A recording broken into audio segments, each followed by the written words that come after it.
Testing, testing, 1, 2, 3. I recorded this video the first time and then went to edit it, only to find that my microphone had actually died about 20 minutes in. And if you're looking at the timestamps for the video, I'm gonna have to redo a lot of that. So I just said, I'll just restart, right? Whatever.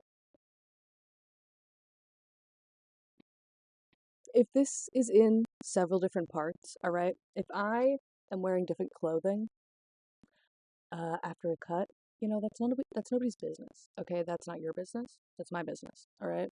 So, like, Nakas, tell me why I started recording and one of my ring light, my cheap little Amazon ring light does no longer works. What happened to you?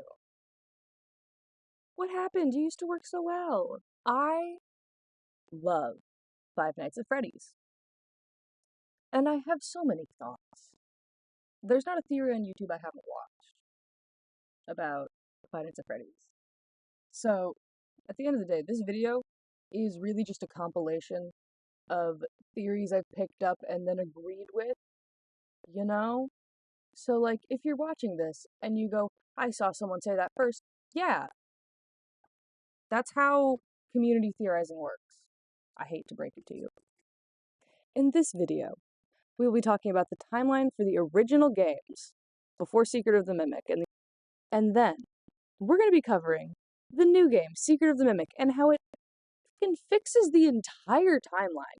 Like, any previous questions of motivation or, like, holes in the timeline, honestly, have been completely fixed by this game. Like, if we just look closely at this game, and maybe squint a little at some points, and make some leaps of judgment, because, hey, that's theorizing.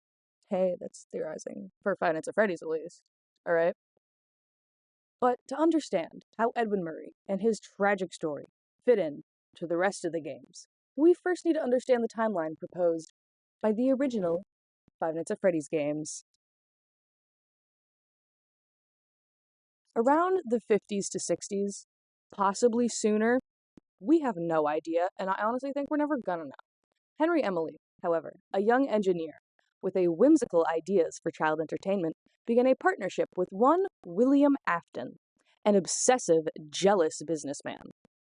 These two became the co-founders of Fazbear Entertainment, a public company, meaning that there's some, like, unnamed and unknown investors. They're, like, essentially people who own stock in the company, but don't, like, interact with anything on a person-to-person level.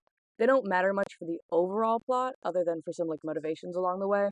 But around the 60s, Freddy Fazbear's Family Diner was first opened. Fredbear and Bonnie were the entertainment/mascots of this restaurant. The first restaurant was just a dinner and a show establishment, right? Because, like, the 50s and the 60s, like, that was the thing, right? They'd just be having, like, a show and then dinner and, like, maybe a little theme with the waiters.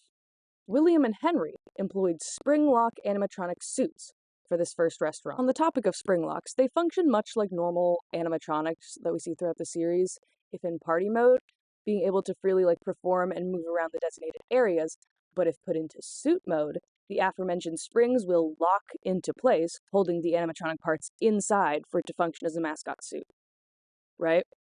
So, like, it's an animatronic, it's got the endoskeleton inside. When you put it in suit mode, they literally lock and then come away. So the endo is always inside the suit.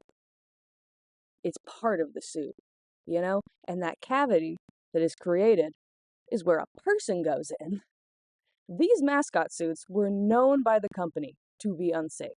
They literally come with a warning that we see in the early games, that any water that comes into contact with the springs, or any sudden or clumsy movement, could cause the suit to fail, resulting in major injury and most possibly death, right? But that's beside the point. Back to William Afton. William Afton had 3 children: Michael, the eldest, Cece, or crying child, the middle, and Elizabeth, the youngest. William's wife is nowhere to be seen throughout all of this, and that does become a pattern within these games, motherless behavior. But, like, either way, sometime before 1983, a second restaurant opened, Freddy's Pizza Place, housing 4 non-spring lock animatronics. Freddy, Bonnie, Chica, and Foxy. Foxy's my favorite. This pizzeria also included more like modern amenities, to having a ball pit and an arcade. Unfortunately, the ball pit will become relevant. And like, hey Scott, why did you have to make the ball pit part of the lore? I don't like that. I don't. It's stupid. But like I think it works good to remind us that Five Nights at Freddy's is an inherently goofy franchise. Some of y'all take it a little too seriously. I don't. Like I love it. I love Five Nights at Freddy's. But it's a franchise for like younger like teenagers and like kids. Like it's not the most highbrow of like horror. Like it's silly goofy and like it's gonna be silly goofy. And that's what I love about it. That's what I love about it. Some of y'all take it a little bit too seriously. But that's completely beside the point. Back to the timeline. Crying Child is shown to have often been bullied by their eldest brother, Michael, with Michael employing the child's fear of the animatronics to do so. It is noted that the Crying Child's fear seems to lie within the animatronic like suits themselves, not the characters, as in one of the mini games, he's shown to call his stuffed animals, like the very same characters, his friends, but then whenever he's in the pizzeria, he's terrified. I believe this fear stems from Crying Child somehow witnessing someone either putting on a Springlot suit, mistaking it for something much more gruesome, or alternatively, and worse, witnessing a possible Springlock failure. Because he does spend a lot of time there with his father being the co-owner, William Afton, the bastard. In 1983, the Crying Child's birthday was, rather ironically, held at the place housing his greatest fear, Freddy's Family Diner, the first establishment home of the Springlock animatronics. At this party, Michael, as usual, was picking on Crying Child, even going so far as to hoist him up with his friends and make him give Freddy a kiss, as is said in the game.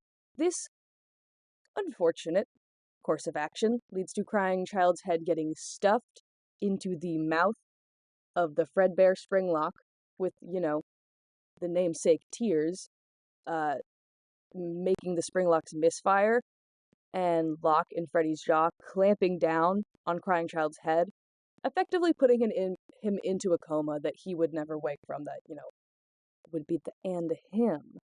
This is the bite of 83. Now, this was an accident, right? Michael certainly isn't charged for it, but it does happen to be the beginning of the stain on Fazbear's reputation, right? With these known to be unsafe suits and a literal death caused by them, as well as like the dwindling popularity of just like, a family diner with a show without any like an arcade or anything, the first restaurant was closed for now. The second restaurant is still open for a period of time after this, while it is met with declining sales during this time. William Afton, after one night in a presumed drunken rage, kills Henry Emily's only child, Charlotte Emily. In what I believe is his weird way of making things even, and before you get on my back about giving William a motivation, doesn't have to be like a good motivation. Like, take an English class, okay? Through the minigames, Take Cake to the Children and Midnight Motorist, we see these events take place. Through the minigames, we see that this murder likely took place outside the second establishment, though because the culprit was never found, this murder could never be directly tied to Freddy's. So the second establishment did remain open for now after this. With 2 children dead in or around Freddy's, Henry Emily kind of loses it. He resigns from Fazbear's and becomes kind of a complete recluse. This is where, in the novels, Henry would go on to make the Charlotte Emily bots. I don't think he makes, but I do think he's doing some sort of research, some sort of like experimentation in his grief at this point, right? We're gonna get back to that later. Don't you worry. Don't you worry. William Afton, however, kind of developed a taste for murder. The true motivations of this, like why he even started doing all this, we never get that from the original games. Oh boy, do I have an answer here, but we're gonna get to that later. Okay. Whether or not William knew about Remnant or Agony or even the possessions of the animatronics at this time, it's unknown. But over roughly 1 week, William Afton lures 5 children into the back rooms of Freddy's and kills them, stuffing their bodies in suits. This is known as the missing child incident. But due to it being the 80s and police in America understandably being a joke, no one ever thought to look inside the suits, and so the children were never actually found. We know through newspaper clippings in the first game that someone was arrested for this. It says in one of the newspaper clippings, convicted, right? But throughout the events, after these games, we know that it can't be William Afton, the one who actually did it.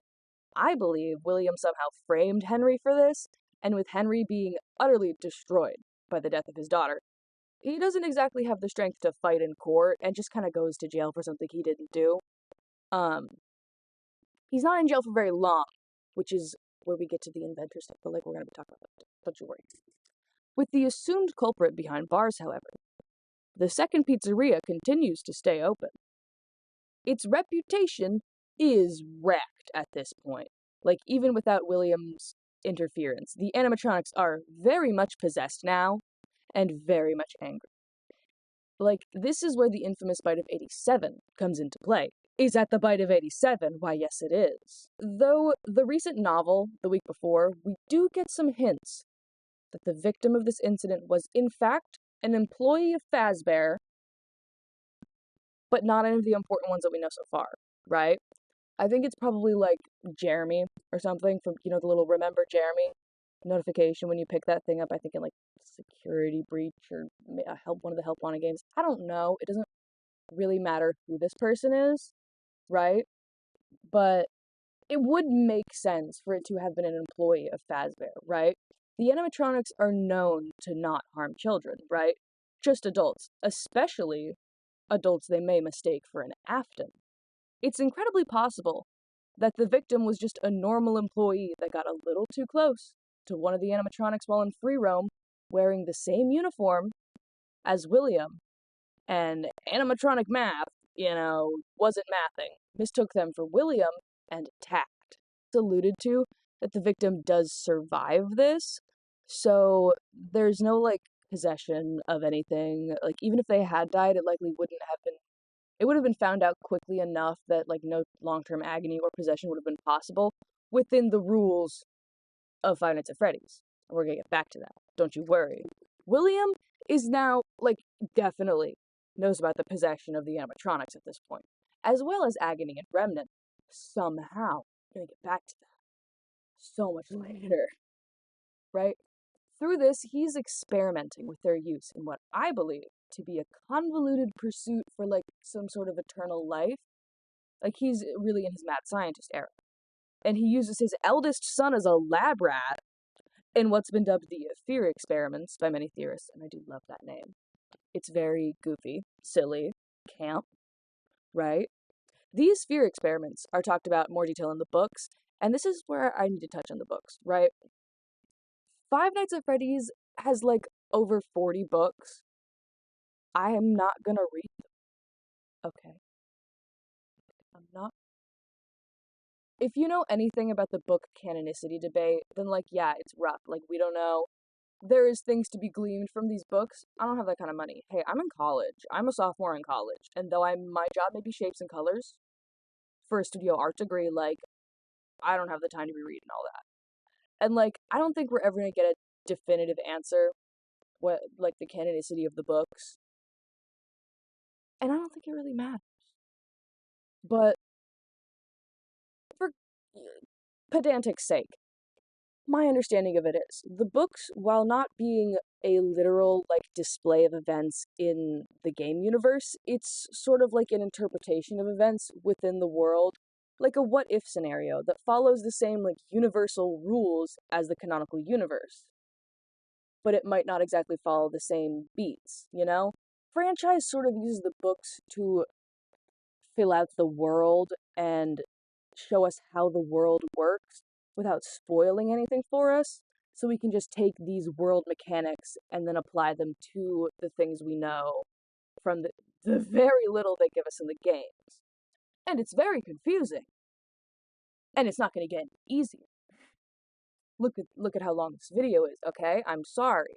This is the longest video I've ever made. This is the longest script I've ever made. I'm on page, hold on, what page am I on? 5 of 38. Back to the fear experiments. Essentially, these experiments worked through William experimenting using this hallucinogenic gas known as fear gas to, like, sort of trap his son. Oh, I hit my elbow. Anyways, William uses the hallucinogenic gas, the fear gas, to trap his son in a sort of waking nightmare.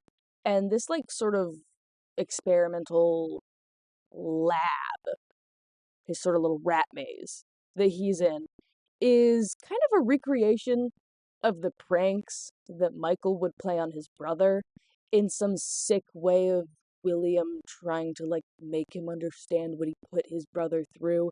Even though, hey, William, why couldn't you just have been a parent to them? Like, why was the older brother watching the younger brother? Like, obviously that's not going to go the best. Like, come on, William, you're the problem.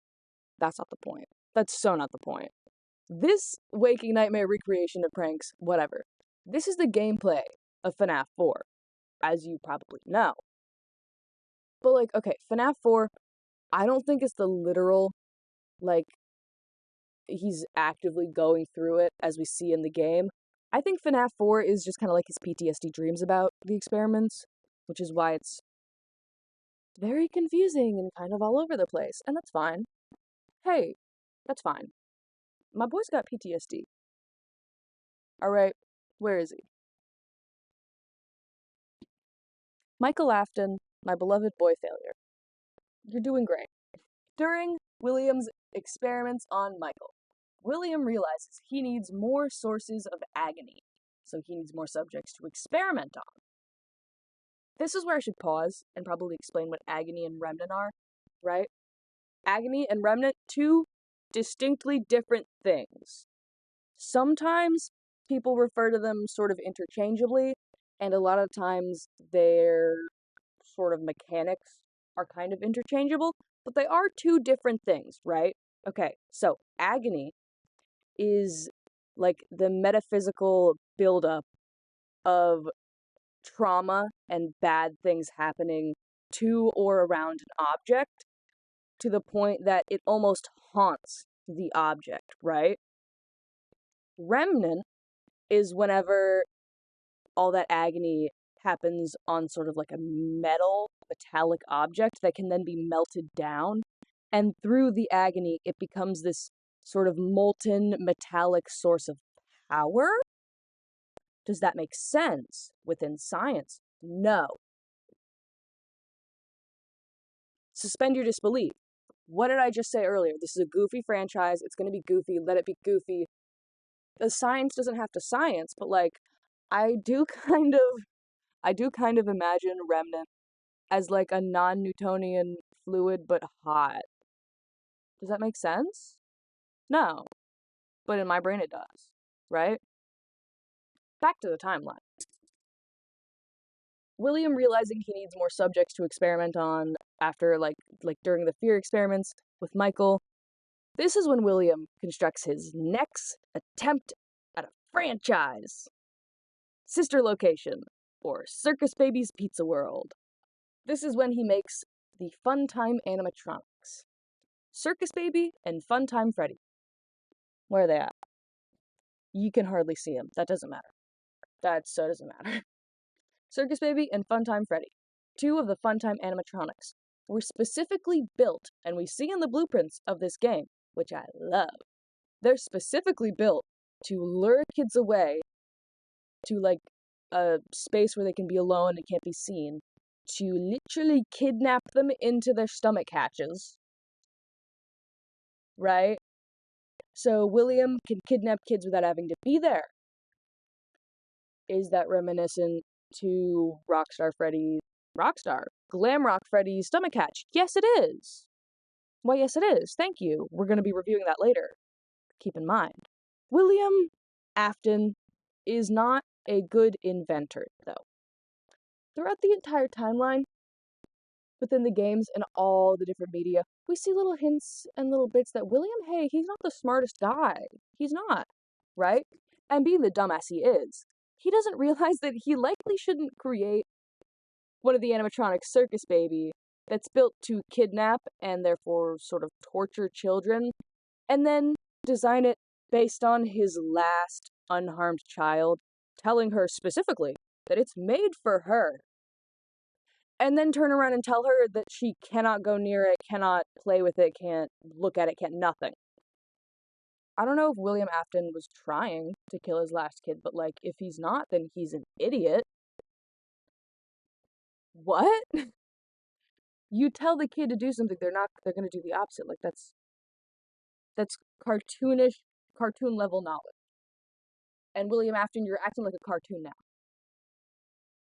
But that's beside the point. You cartoon ass motherfucker.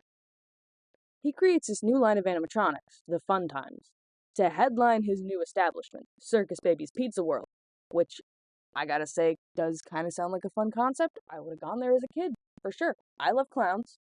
That might just be a me thing, but whatever. But shedding the Fazbear name completely, likely due to the rather fucked reputation, this was still technically a subsidiary of Fazbear Entertainment, so Afton still has to answer to the investors, and we see these audio clips in Sister Location through like the files where we see the blueprints. Very fun.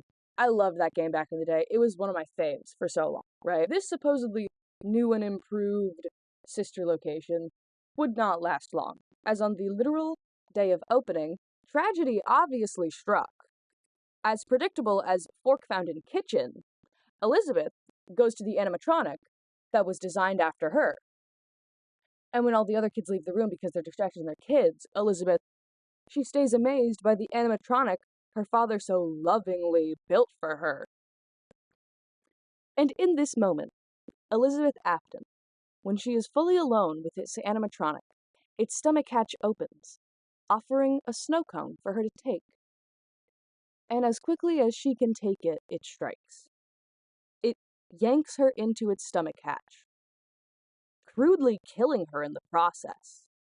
While it's believed these animatronics were merely meant to kidnap, not directly kill the children, William never tested it. He didn't have any subjects to test on. That was the whole point of the animatronics. So instead of getting a new subject to test on, William has lost his last child. His last attempt at a restaurant has been ruined, and the reputation of Fazbear and any subsidiaries would stay tarnished. But William wouldn't stop. He soon realized that Circus Baby is very much alive, or at least possessed by his daughter, right? Like its blue eyes turned to the green of Elizabeth's, and its voice changed to hers. William knew now crudely what causes possession, right? He vaguely understood it. And he needed the old animatronics back. He needs to run more experiments on them stat, right?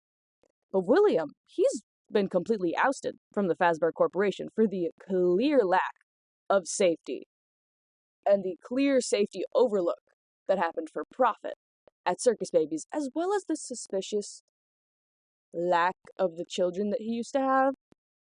And, you know, the fact that we literally hear in the audio logs the investors being like, hey, what are those weird little extra stuff you got in those animatronic blueprints? And he's just like, oh, nothing. What are you talking about?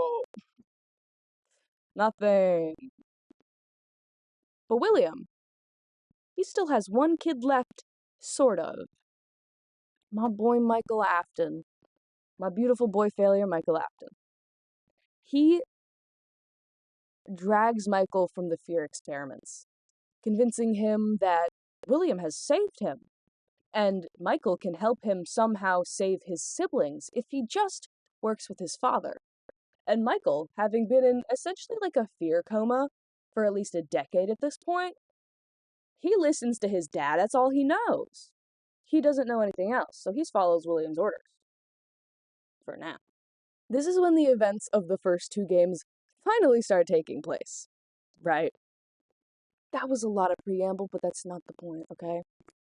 First, William Afton sends Michael Afton to the still open Freddy's Pizza place And we see from the first game that though this location is technically still open, it is in a rough state. It's not very popular, not very clean. Definitely gonna close soon. But it's still technically open. And you know the deal, it's Fnaf 1, right? Michael works there for a week. He gets fired for tampering with animatronics and foul odor. And the tampering, in reality, is his attempt to, do what his father wanted him to and somehow extract some type of remnant or agony from the animatronics to then bring back to William. However he manages to do this, it's probably not very effective or successful.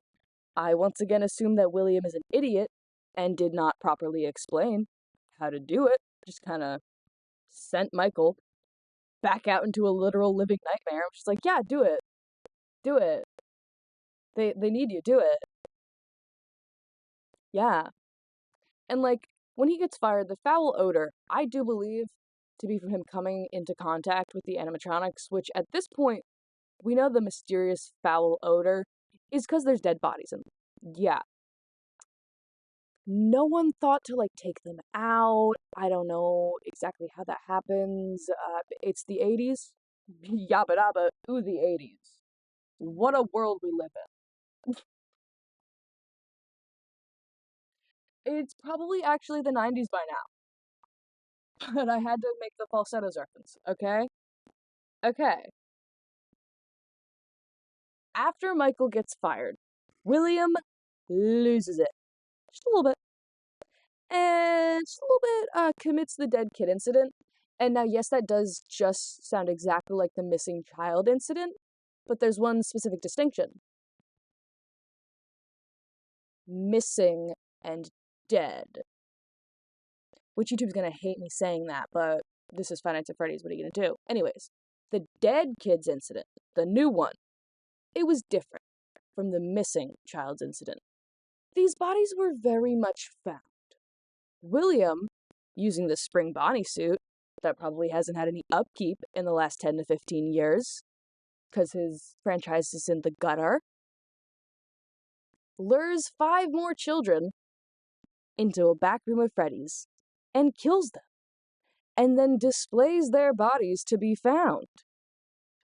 And I think William did this as some sort of quick means to obtain more agony to make into remnant, but what he didn't understand is that what he was looking for can only come from the possession of an object. And since he displayed the bodies to be immediately found, no agony was recoverable. And this is kind of going back to the books and some of the mechanics the books showed us, and that the longer a body is hidden somewhere, and people haven't found it yet and they don't necessarily know that person's dead, the more agony can accumulate in the area and the stronger the spirit can become. And all of that's quite confusing, yeah. Does it get clarified? No. Does it matter? Not really. Because William did it wrong. These bodies were immediately found. No agony, no remnant, nothing he could use, right? Because he's not gonna melt up his own suit. Because, once again, remnant is from molten metal, and I don't think William quite gets that yet. Either way, the dead kid incident does get Henry Emily out of jail. Because, obviously they got the wrong guy. They're still kids, man.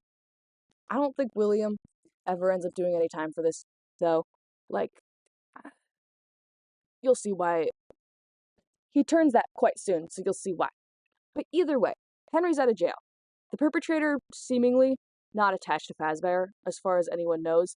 The reputation does gradually increase, and I believe at some point the bodies of the original 5 children were found somehow by someone, and Fazbear just covered it up. That's what they do. We'll see more in Fnaf 3. This corporation has a habit of cover-ups, and I'm not saying that Five Nights at Freddy's is about capitalism, but Scott Cawthon, I don't know if you know this, but sometimes Five Nights at Freddy's is really about capitalism. Yeah. Because of this gradual reputation increase, because the killer is seemingly no longer socially attached to Fazbear, they close down for a bit, because of a little murder, and then they reopen. And after this rebranded pizzeria opens, William once again sends Michael out to work as a security guard, sneaking around to gather remnant during his shifts. And he is once again fired for tampering with the animatronics, general unprofessionalism, and having. So once again, Michael fails, and after he gets fired, William sends him somewhere he knows he won't be coming back from. At all. But after William sends Michael into the bunker, never expecting to see him again, William goes back, and we'll get to Michael in a second. William goes back, because while the second establishment had reopened, likely under some new investors, new management, whatever, right? They made new animatronics. These new animatronics were built from any salvageable parts of the old, while being, sort of upgraded. After William Afton once again sends his son into a nightmare, never expecting to see him again this time, he goes back to the last pizzeria. William knows that Fazbear hasn't been able to find a new night guard yet due to their once again fucked reputation because of him. So he breaks in, and then one by one, William lures the original animatronics to the safe room. The safe rooms are rooms that supposedly exist in every Fazbear location that don't exist on any blueprints or maps of the pizzeria. This causes the room to be virtually invisible to the animatronics themselves. So when William lures the animatronics into this room, its program runs into an error, effectively hitting like sort of an off switch, letting William dismantle them, taking their parts back with him without anyone fighting back. Once William dismantles all of the electronics, he releases the spirits of the children, and they're pissed. So William, not sure what to do, puts on his springlock suit as quickly as he can, thinking, this is what I killed them in, maybe they'll be scared of me like this. But the building is old and leaky. The suit has been there for a long time. And just as he tries to scare them into submission with the face he killed them with, the spring locks get a little too wet and activate, and William dies in the very suit he used to cause so much pain. But he doesn't just die. His violent, agonizing death causes him to possess the very spring body animatronic he inhabits. In a twisted trick of fate, he has gained some sort of immortality, unable to move or do anything but writhe in pain. And when the restaurant is open in the morning, and his body is found, Fazbear does what Fazbear always does, and they cover it up. They brick over the safe room William died in, leaving him there, immobilized, but immortal. Which means he not only kind of possesses the suit, but his own corpse, which I do kind of find to be fun. I think possessing your own corpse is fun, and it does seem to run in the family. We'll get to that in a minute. All the while, his son Michael has descended into the bunker. I should probably explain what the bunker is, however. Now, the bunker, as I have so lovingly dubbed it, is essentially just like where Sister Location takes place. It's also where William did all of his experiments with Agony and Remnant and all the fear experiments.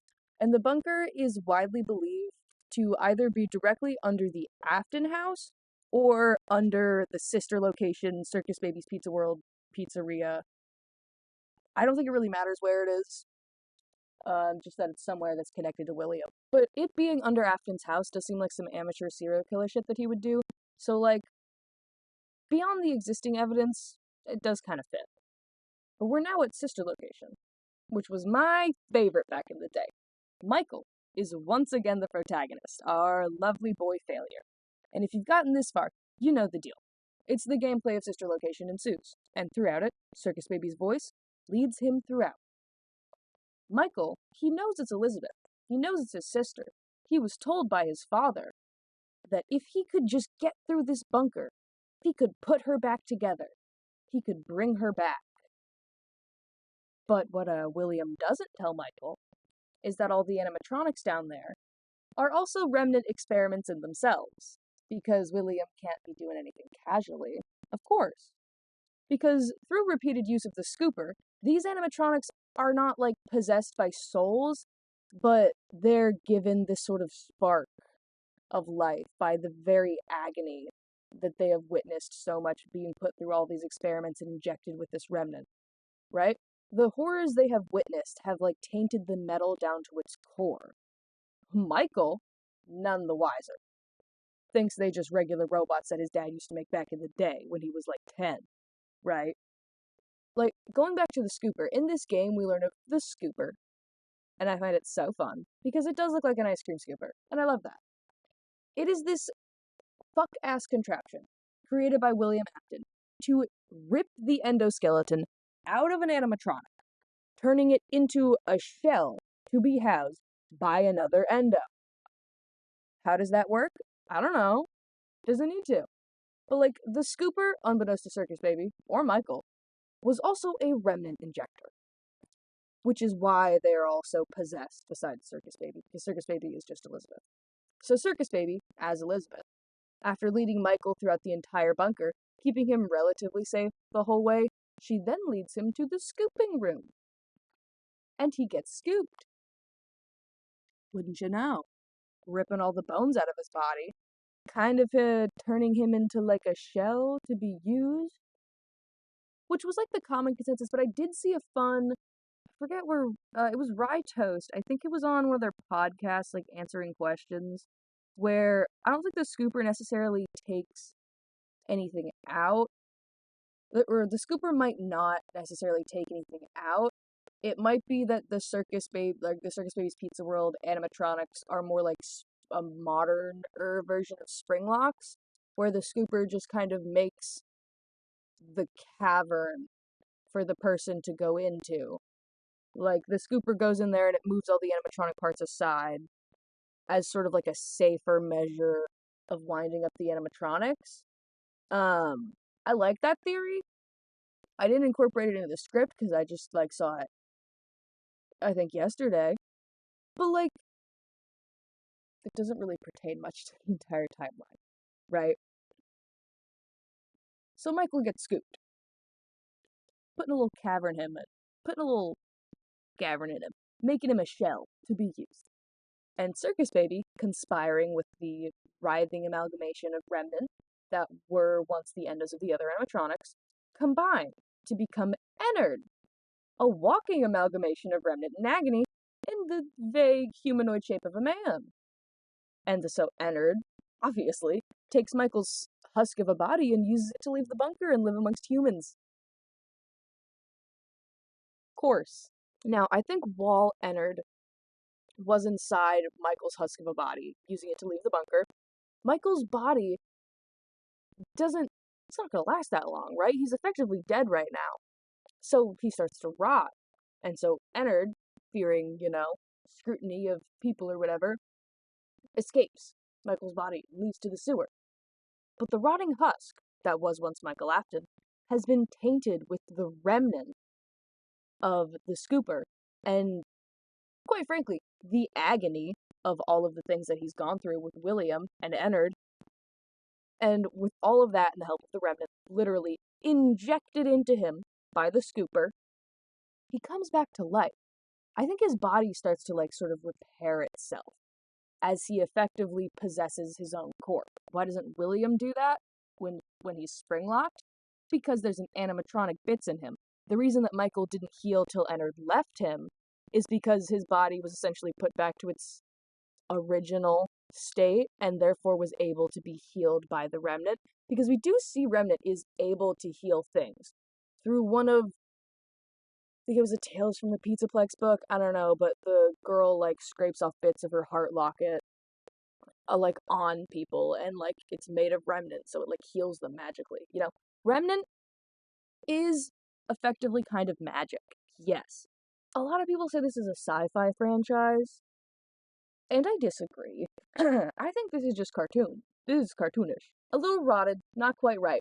But I believe, over time, the remnant is able to slowly reconstitute Michael's body, healing himself as he effectively possesses himself, because a walking corpse wouldn't go unnoticed. While he was in this little sort of in-between state of not being able to possess his body yet because it was being possessed by all these other spirits, he realizes what the hell his father did.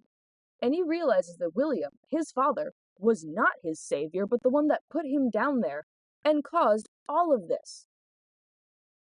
And once again, we know this because of one of the books where this guy gets like injected with remnant, and then he goes to like this spirit plane where he gets to talk with all the other ghosts and like learns about Michael Afton, yada yada yada yada. Once again, the books explain the mechanics, the games explain the happenings. Okay? Michael's on a mission. He is looking for his father, and he's looking to get revenge. William is technically dead. Now, Springtrap is William at this point, right? But he's also trapped in the safe room, which is presumably boarded up in a closed down Freddy Fazbear's Pizza place. Henry is also out of jail, also looking for revenge. So he goes to find William. So he goes to William's house in search for answers of whatever the hell happened, and no one's there. And then Henry finds the bunker. Through this theory, it's presumed that it's attached to his house, but it also could be attached to one of the old pizzerias. You never know. Henry would presumably have access to both of those things. But Henry finds the bunker.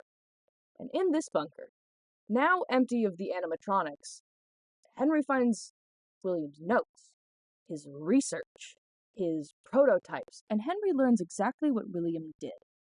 He learns how William framed him, how he tortured his own children, and how he killed Henry's only child. So Henry is pissed, doubly now. Michael is pissed, and William is now Springtrap, is bricked in a safe room in the shutdown Freddy's Pizza place. So the timeline goes kind of plateaus for a little bit, an unknown period of time, right? All of this takes place presumably somewhere around the late 90s, and then about a decade later. The realities of the horrors of what happened at the Freddy's establishments have more or less faded into ghost stories. As a new generation of kids emerge, the stories of what happens at Fazbear just kind of fades to obscurity and urban legend. And sometime in the 2010s, the Fazbear IP gets picked up again by some unnamed and honestly unimportant rich guy. This is when we get to Five Nights at Freddy's 3, the horror attraction, based on the urban legend of Freddy's. This was my favorite idea for a FNAF game. If Scott Cawthon hadn't done this so early, this would have been a Steel Wool game. And no offense to Scott, but it would have been a lot better. No offense. This is FNAF 3, the horror attraction based on the urban legends. Michael, searching for any trace of his father over this last decade and a half maybe, goes back to what he knows, and he applies to the Fazbear horror attraction, working again as the night security guard. Michael is first to see when the people running this attraction find what they refer to as a real one. From the long closed down Freddy's, they recover an original Springlock animatronic. And in another example of perfectly twisted fate, Michael, at his security shift at another Freddy's establishment, is now face to face with his father, inhabiting the very suit he used to cause those atrocities, seemingly a victim of an atrocity himself. The rotten, broken body William now inhabits is stuck in the suit's party mode, however. This party mode is meant to keep the animatronics around the children and the main areas when in free roam mode, around all the excitement during business hours. It kind of essentially works like a Roomba, aimlessly wandering around until they're triggered by the audio cue of a children's laugh or party music or something similar. This mechanic is used heavily for gameplay in the third game. By Michael, specifically, to keep his father at bay. And I do think he was giggling in the back there a little bit. I think he was giggling in the back there a little bit sometimes because I would be too. Yeah. Yeah. But this all translates to the literal gameplay of FNAF 3. Michael, at the end of FNAF 3, in an attempt to finally destroy his father and get revenge, he burns the entire place down. But it doesn't work. The fires don't burn hot enough. They don't destroy everything. The metal and agony remains. The burnt, charred animatronics remain. This is when Henry gets back into the plot again. Henry creating That's Ultimate Custom Night. Pizzeria Sim. Henry creates Pizzeria Sim to lure all of the remaining animatronics back to one place. And again, him, as well as Michael, because he got lured with all the other animatronics, they try to burn everything. And this time it does work for the most part. However, since Henry and Michael believing this to be the end, they do kind of burn with it, releasing their spirits as well as all the spirits of the children that died, except the vengeful spirit, who did not fucking matter till this game right now, but matters now, and really not anymore after that. But whatever. Whatever. Cassidy, the vengeful spirit, is the one who has been torturing William in his eternal torment that is Ultimate Custom Night. Ultimate Custom Night is a weird game. I do think that Scott Cawthon regrets this game. Personally, I would. It's essentially while William was spring locked and in party mode, he was in this sort of like eternal torment in his little mindscape by Cassidy by the animatronic, by Cassidy the spirit, who was like one of the children he killed, obviously. It was a very vengeful one because a lot of people theorize that Cassidy was killed much more brutally than the other children, either by a spring lock or usually just by a spring lock. But either way, that's what Ultimate Custom Night is. It doesn't particularly pertain to the rest of the timeline. It really just works to tie in this one game that I don't think needed to be made at all. After Henry and Michael have finally burnt down the location, it kind of just goes dormant for another unknown amount of time. After this unknown amount of time passes, Fazbear Entertainment, once again, an abandoned IP, gets picked up by new investors. The third go-round, Fazbear decides to turn any lingering rumors of deaths by their hands into complete fiction when they hire, in their words, a rogue indie developer. Hello, this is Editor Nash from Editing Hell. And while editing this, I realized that like 5 pages of my script got cut off because my Bluetooth mic died, and then I started off at the wrong point, and then. So this is that. Anyways, a rogue indie developer to create an in-universe games to fictionalize the very real past of Fazbear. This is literally FNAF 1 through 4, Sister Location Pizzeria Sim, Ultimate Custom Night, and FNAF World.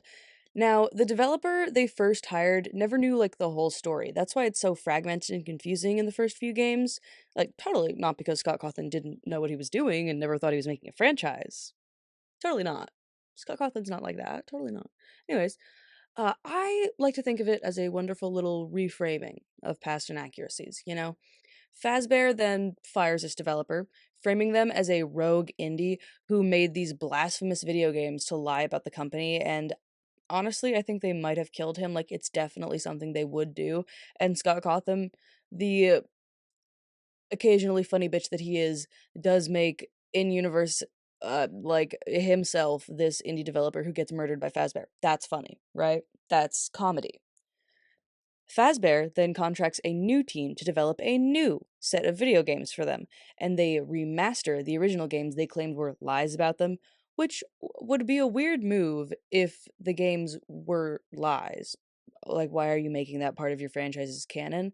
But whatever. This is when we get to Help Wanted 1. Within the contracted team is Vanessa, a woman who some say superficially resembles Elizabeth, one of William's children. I never really saw that, but a lot of people pointed out, so I figured. Fazbear then sends this team old hardware recovered from the mysterious fires of the old Freddy's locations, and yeah, they scan in hardware with Springtrap on it, because he always comes back, like. This new set of games are VR games, and they get infected not only with the remnant of William himself as Glitchtrap, but the remnant of all of the horrors of Fazbear from Cassidy's Remnant and Agony, because at this point, Cassidy, the Vengeful Spirit, and Glitchtrap are really all that remains. Everyone else has moved on after the fire, there's no Michael, Henry, everyone else has moved on. But William and Cassidy, because she won't let him move on, and, vice versa, she's not moving on either. But there was also another program used to create this game. the Mimic program. Yeah. Right now, we don't know how Fazbear got their hands on it, but like I do have answers for that later. You'll see. The Mimic program is essentially a very advanced form of AI that can literally like create personalities or like digital personas when it mimics a person because it mimics them so completely. It recreates their personality in the digital space, right? It's like the Ghost in the Machine for the next few games, the next William, you know?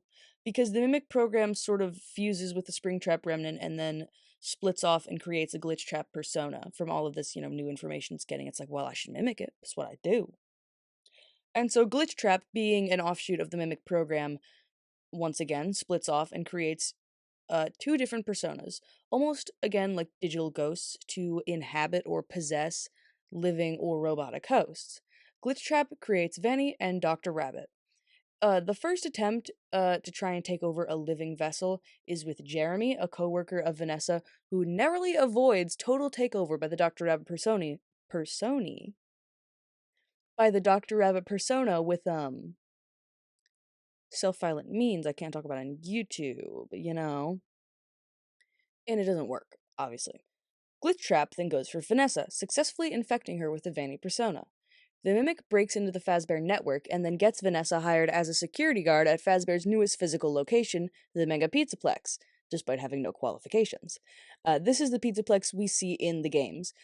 Now, between Help Wanted 1 and the next game in the timeline, it kind of gets filled in with the tales from the Pizzaplex novels, as well as some stuff found in like Security Breach, Help Wanted 2, and unfortunately the short-lived special delivery mobile game.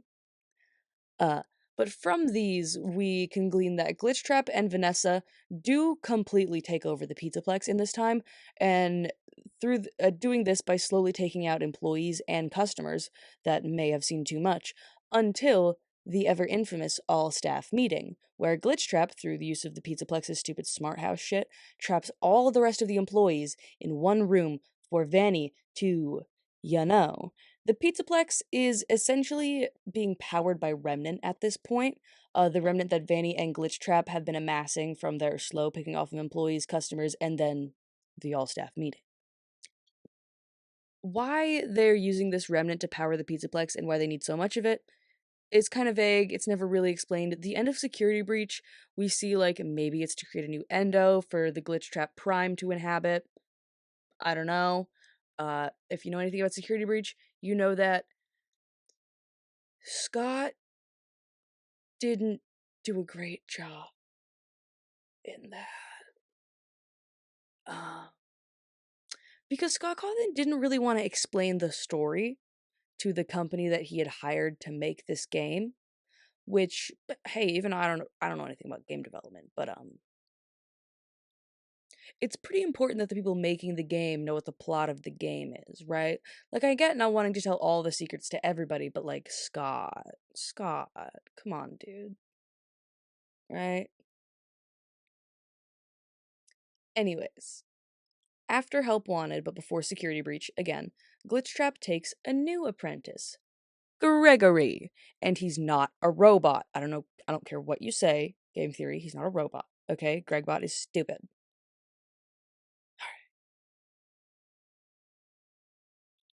Through Gregory's breaking into the Pizzaplex after hours, Gregory gets his mind sort of trapped in the Balloon World arcade game, and at this point we have Security Breach and Help Wanted 2, which I believe happened at the same time with the inciting incident of both games sort of starting the other. During all of this, Cassie's dad, who we don't get a name for him, he's just Cassie's dad, the protagonist of Help Wanted 2, as well as the guy that gets Security Breach started. Either way, Cassie's dad was a Fazbear technician working at the Pizzaplex, often bringing Cassie along to stay in the daycare while he worked. At some point, he began to notice things, though. Employees disappearing, customers going missing, as well as the most mysterious part, two arcade games seemingly locked away deep inside the Pizzaplex. These are the Princess Quest and Balloon Boy arcade game. These games functionally hold Gregory and Vanessa's minds hostage, locked away, so their bodies can be totally controlled and inhabited by the mimic offshoot personas. Cassie's dad then becomes obsessed with beating these arcade games, nearly defeating all four Princess Quest machines, as well as successfully defeating Balloon Boy's arcade game. And whether or not he knew defeating these games would be able to like unlock their minds from the prison or not, he definitely knew that defeating them would do something, right? And defeating the Balloon World arcade game does free Gregory from Glitchtrap's control and starts off the events of Security Breach before we can try and before he can try and finish Princess Quest. The LT meeting takes place, and he knows something is up with management, or the lack thereof visible management, and so he doesn't attend this meeting. But Vanny, knowing he's not in attendance, while also knowing that he is the biggest threat to their plans, traps him in the AR world. And now I have to explain what the AR world is, right? Because the AR world is complicated, because it's Five Nights at Freddy's, why wouldn't it be? But Help Wanted 1, 2, and Ruin all use these sort of virtual reality masks as a major mechanic within the game as well as for storytelling. It's essentially a VR mask that lets you view the world around you with the addition of virtual reality elements.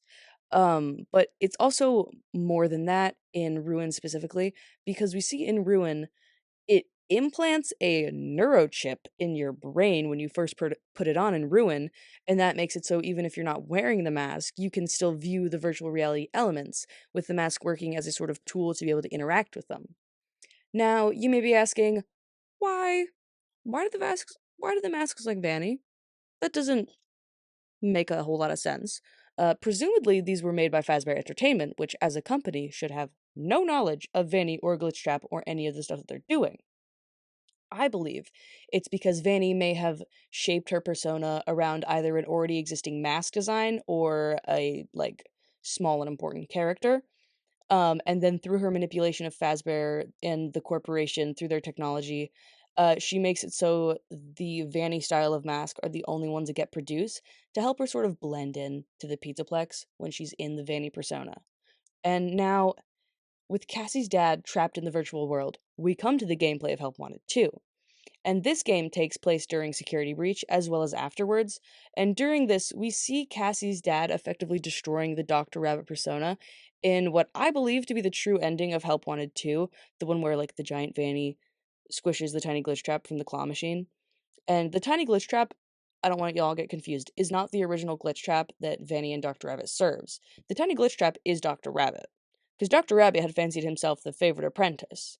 So he just made himself look right like Glitchtrap because he has no imagination. Right? And Dr. Rabbit wanting to inhabit Cassie's dad's body after Gregory got released from his hold, Vanny sees this and goes, no, no, no, no. My body's got to get freed from my hold as well. I'm taking this guy. But neither of them really get what they want in the end. Because Cassie's dad effectively shuts off his body. Will YouTube accept that? Okay. Instead of his remnant haunting a specific animatronic, he sort of, in my opinion, haunts the entire Pizzaplex, as well as specifically the staff bots that it was his job to work on. And tragically, at the end of Help Wanted 2, we see through the eyes of the staff bot that starts off Ruin that he saw through the eyes of the staff bot as Cassie got tricked into entering the Pizzaplex, starting her off on the whole journey that almost killed him. Tragic. Now, while all that with Cassie's dad was happening, so was Security Breach, right? And Security Breach kicks off with Gregory being freed from Dr. Rabbit's hold as he wakes up in Freddy's stomach hatch at the beginning of the game, confused as hell. Gregory, when he was in, like, being controlled by Dr. Rabbit, had reprogrammed Freddy to protect him specifically, and the program still stands when Gregory is no longer Dr. Rabbit. He had no chance to disable it. So this does explain how Gregory was able to seemingly break Freddy out of Glitchtrap's control, because Dr. Rabbit already had. I also believe Freddy to be a more complex and advanced AI compared to the rest of the Glamrocks. I think this is why so many people think he's possessed, because in a way he kind of is. Because within this world, the like hyper advanced AI, it becomes so advanced that it becomes its own digital persona, like a digital ghost, much like the Mimic, and in turn is able to possess its own animatronic, sort of giving itself that spark of life, right? And That's beside the point, though. Throughout Security Breach, Gregory frees Vanessa from Glitchtrap's control, as well by completing the Princess Quest arcade games that were started by Cassie's dad. And so at the end of the game, Vanessa, Gregory, the head of Glamrock Freddy, they all escape. Freddy's okay, don't worry. But due to the fight in the basement and the instability the tunneling had caused to the structure of the Pizzaplex, it falls into itself in a fiery heap. Before we move on to Security Breach, or before we move on from Security Breach, we should probably talk about another entity housed in the Pizzaplex, the Tangle, also known as the Blob, or the Amalgamation. A lot of fun names, don't know which is canon, don't really care. Hooey, I got caught in that like a son of a bitch. Any hoots. So, the amalgamation is this sort of semi sentient heap of remnant and agony held together by the literal broken and rotted animatronic parts from really the whole history of the franchise so far, with the main face of this blob being Funtime Freddy from Security Breach. Security Breach from Sister Location, my fave game back in the day. Also, I just realized today that Security Breach. Why do I keep saying Security Breach? Sister Location came out 8 years ago.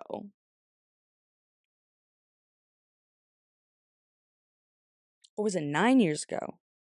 I don't know, I don't like it. Anyways, near the end of the game, Security Breach, if you're really paying attention, you can see the blob like fleeing from the underground of the Pizzaplex during the final like boss battle of Security Breach, and the blob is, I believe, partially the cause of most of the tunneling underground in the Pizzaplex, being a gigantic amalgamation of agony and wires and animatronics. It kind of just wanders around on like tunneling under the Pizzaplex, watching throughout the game because like what else is it supposed to do? Either way, the next game takes place a few months later, with the Pizzaplex now being abandoned and condemned, believed by the public to be a sinkhole. We know it's really due to the tunnels under the Pizzaplex caused by the amalgamation, causing the Pizzaplex to fall in on itself after Gregory and Vanessa set it on fire. Either way, this is when Security Breach Ruin takes place. One of my favorite games in the Steel Wool era. Like, they popped off so hard. A lot of people did not have faith after Security Breach, and then Ruin came out and were like, oh, so you can make a really good game. Okay, never mind. We're back. I figured out where I left off. I have the plug microphone. I have my black cherry A treat. I love black cherry A treat. This doesn't exist outside of Pennsylvania, which is where I live. And I am deeply saddened by that because I didn't know that until I decided to go to college out of state. And I miss it every day when I'm not home. I really do. It's delicious. Either way, back to the timeline. With the Pizzaplex now being abandoned and condemned, believed by the public to be from a sinkhole, when we know it was really due to the tunnels under the Pizzaplex caused by the amalgamation, causing the Pizzaplex to fall in on itself after Gregory and Vanessa set it on fire. But this is when Security Breach Ruin takes place a few months later. I've heard a lot of people say it's like 6 to 11 months later. I don't know if that's a real number or if I just heard that somewhere. Don't quote me. Or do. I don't know. This is a YouTube video. This is when Security Breach Ruin takes place. Cassie somehow gets a message outside the Pizzaplex that supposedly Gregory is trapped under this broken Pizzaplex, specifically under Roxy Raceway. And yes, Roxy will be important. And Cassie's the only one that can help him out, claiming there to be some other entity down there with him. I mean, keep in mind, he only says that once she's already there. Can't get out. Whatever. But as Cassie descends into the maze-like ruins of the Pizzaplex, a staff bot, with its head, curiously, disfigured to resemble a rabbit, hands Cassie a VR mask, modeled directly after Vanny. And Cassie's father, he was a Faz technician. She is very familiar with the VR masks, being used as a way for employees to navigate the Pizzaplex and to complete their tasks. So without another thought, Cassie puts the mask on. Cassie is then greeted by the HELPI program, referred to as just the HELPI program. This is seemingly another virtual consciousness created from like an AI advancing to consciousness, because I do just think that's how the mimic does stuff. Either way. When Cassie tries to take the mask off, Helpy then injects her with the neural chip so that he could stay with her to help out, even when not wearing the mask. What? Sorry, what? That's not. You know the drill. The gameplay of Ruin takes place, Cassie frees Roxy from Glitchtrap's hold. In the pursuit to free whoever is claiming to be Gregory, as this game progresses, it becomes increasingly apparent that, at least to the player, that whatever is below the Pizzaplex is not Gregory. Reusing words and lines over and over again like a program. Like it's mimicking to communicate. Hmm. That's beside the point.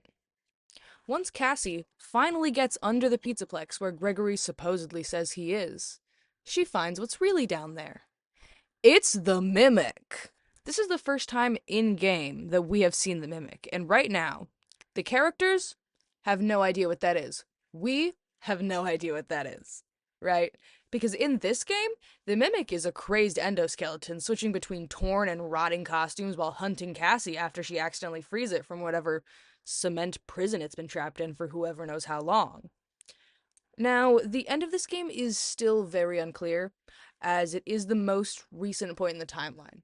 But what I believe to be the real ending is when Cassie is chased into an elevator by the Mimic, and while speaking to the real Gregory on the little speaker as he guides her out of the Pizzaplex, the Mimic takes over when we hear that little static. And once again, mimicking Gregory's voice, he makes it seem like Gregory is the one that betrays Cassie, dropping the elevator with Cassie in it. Now, many people do believe Cassie to be dead from this, right? Because, like, that's fair. Yeah, that is. Because she, like, is 11 and did just get dropped who knows how far down in an elevator. Yeah, right. But this is Five Nights at Freddy's, and I think that my girl's alive. I think she survives. She gets dug out, pulled out, saved by Roxanne Wolf. Because we do hear, at the end of this little cutscene at the end of the game, Roxy calling out for Cassie when it's all dark.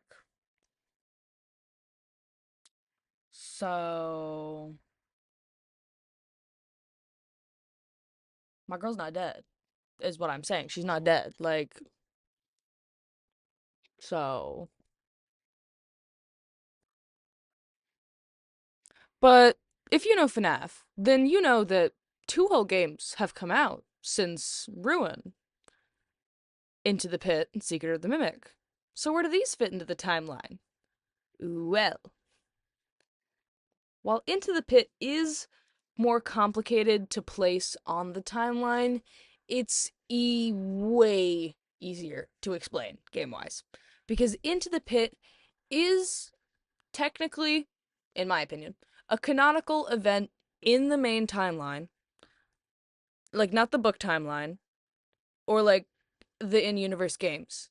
Like, this game takes place in the world where all this takes place, for real.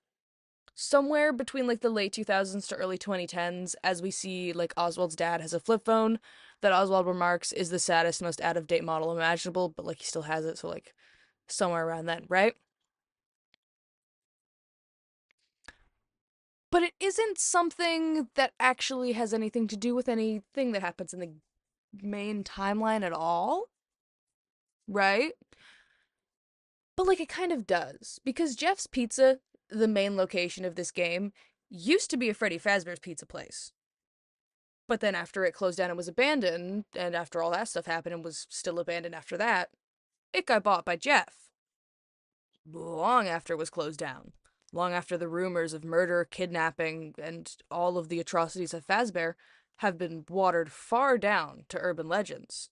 And so Oswald, the main character of this game, he spends every day of his summer break at Jeff's Pizza while his dad's at work. One day, Oswald's father is late to pick him up, planning to prank him as revenge. I don't know why you wouldn't be excited about being in an arcade longer, whatever, Oswald. But Oswald Hyde decides to hide in the closed down, musty old ball pit in the back room of Jeff's Pizza. Not a move I would make, but whatever. Because this isn't a normal ball pit. Because remember when I said the ball pit would be important? Into the pit?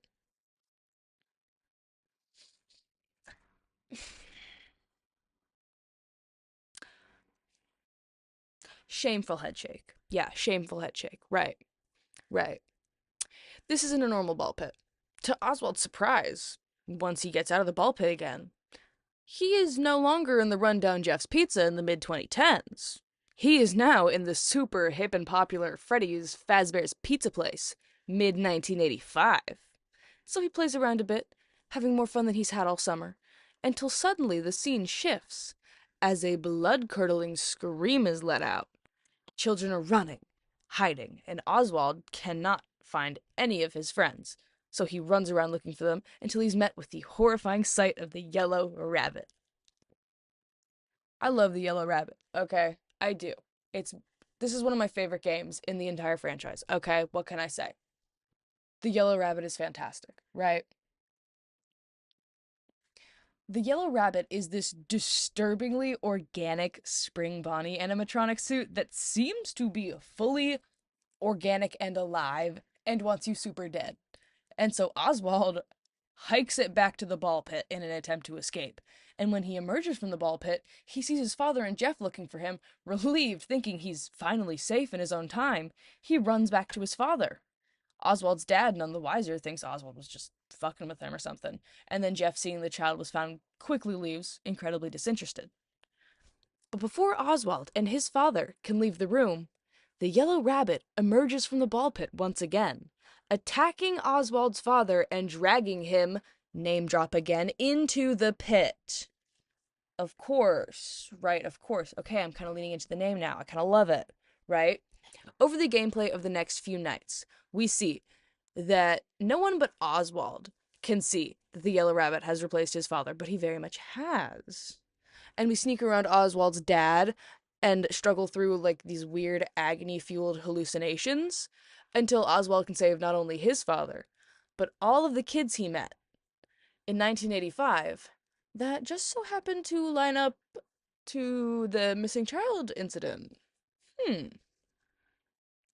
Hmm. So, brief explanation aside, this game, while like I said, the events we see. Okay, this game, while the events we see are how Oswald and those in this town would have experienced them, they're not technically real. In the way that when Oswald supposedly time travels through this ball pit, I don't think he's really time traveling. I don't think Scott went that far. I think the ball pit is has accumulated some sort of like agony left over in like the husk of what was once a Fazbear's Pizza turned Jeff's Pizza. And this agony had such like a powerful and profound effect on Oswald that he was able to effectively like enter the memories and like the spirit mind space of the MCI victims. Though this is much like the Happiest Day minigame or that one novel in Pizzaplex that I don't know which one. I'm not gonna figure out. I'm not gonna read the novels. You can't make me. But Oswald, through the power of like Remnant and Agony, is able to like enter the semi-spirit world of this pizzeria. And through this, when he saves the children from their fate in the past, he's really just helping their spirits effectively to pass on. Because these MCI kids seemingly don't have like a puppet or a Charlie to help them pass on. As for Oswald's father, I think he was essentially put in some sort of like remnant coma where like his body was doing all the things it was doing, but it was fully under like mind control of like the agony of the yellow rabbit, aka William Afton's agony and like rage from all the murders and the spring locking of it all. And like there's a lot more to this game that serves more to fill out the world that Five Nights at Freddy's exists in, and I think it really works beautifully to show how William Afton and his selfish actions in pursuit of a futile goal has left a scar upon this community and its residents. And it's even more perfectly silhouetted by the background of a town in recession. Because as we see in the game as well as the novel, all the factories have closed down, everyone is moving, except for Oswald and his family, due to an ailing grandmother who, as the game states, wouldn't make the move. Because, like, all that being said, this nothing in this game really serves any purpose in the main timeline, lore wise, right? It doesn't push the central story forward. But it works perfectly to round out the franchise, like to fill in the gaps of this world, to see how people interact with the things. Does it make sense all of the time when interacting with the rest of the timeline? No, but I don't think it has to. I think it just serves to fill out how the community copes with these events, you know? I do really think that this is the best 10th anniversary game we possibly could have gotten.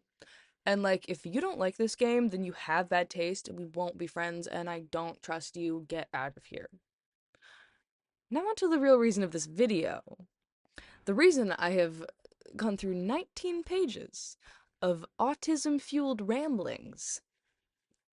The newest addition to the Five Nights at Freddy's franchise, and the game that finally made me consider purchasing a video game. Secret of the Mimic.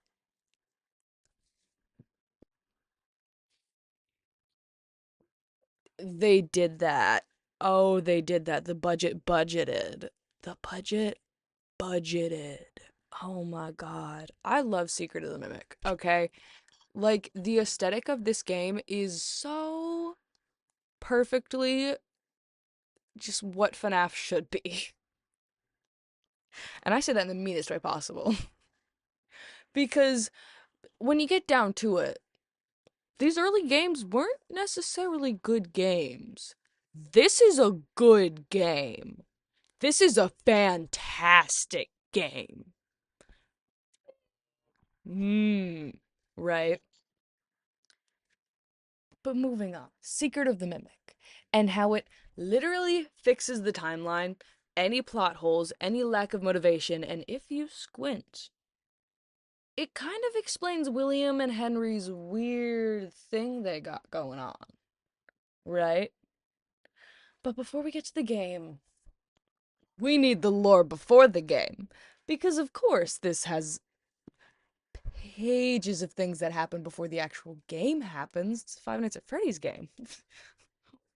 How long do you think this video should be? Some people don't think this long, but I do.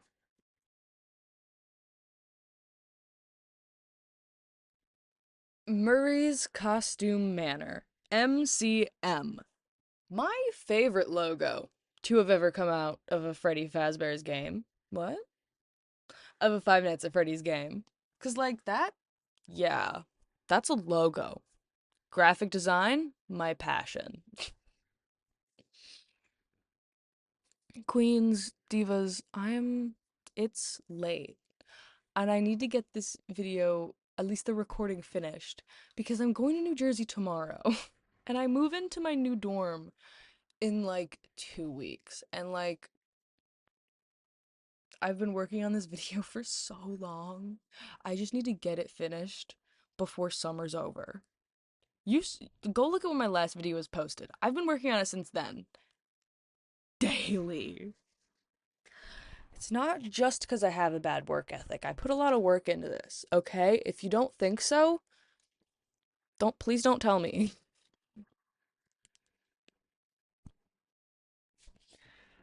I gotta get back to the lore. Murray's Costume Manor. Founded sometime around the 40s to 50s, like I assume considering the size of the company by the time Edwin inherits it, it has to be like at least a few decades old, right? Owned and founded by one Mr. Murray, Edwin Murray's father. Yeah, another unnamed father. Daddy issues much? Scott, I'm not looking at you, I'm looking at all of the characters you create. But what does that say about you? I'm sorry. Edwin likely grew up around Murray's Costume Manor, even going to work there as a young man. Edwin most likely worked in the design or the development department in the beginning, if he worked for any specific one before inheriting it, because Edwin was always a weird, lonely little boy failure, as this franchise so oft gives us. And he made many, many inventions before becoming the head of Murray's Costume Manor. One we see a lot throughout this game is the audio recorders on the wall, as well as the Mr. and Mrs. Helpful that also use the audio recorder technology in a more fun Fazbear costume type way. But throughout these Mr. and Mrs. Helpful, as well as the audio recordings, we learn of Fiona. Starting out as a puppeteer before moving to design and art, caught Edwin's eye. He asked her to voice his newest invention, the Mrs. Helpful bot, with Fiona coming up with the name. After working together for a while, Edwin and Fiona get married. Game Theory, and specifically Tom, Game Theory, said that this was 6 months to a year after they started talking? Hey, it may have been the 60s, but Edwin Murray, I think he probably knew her for at least a year before he even looked her in the eyes. That being said, he did ask her to marry him through an audio log. So,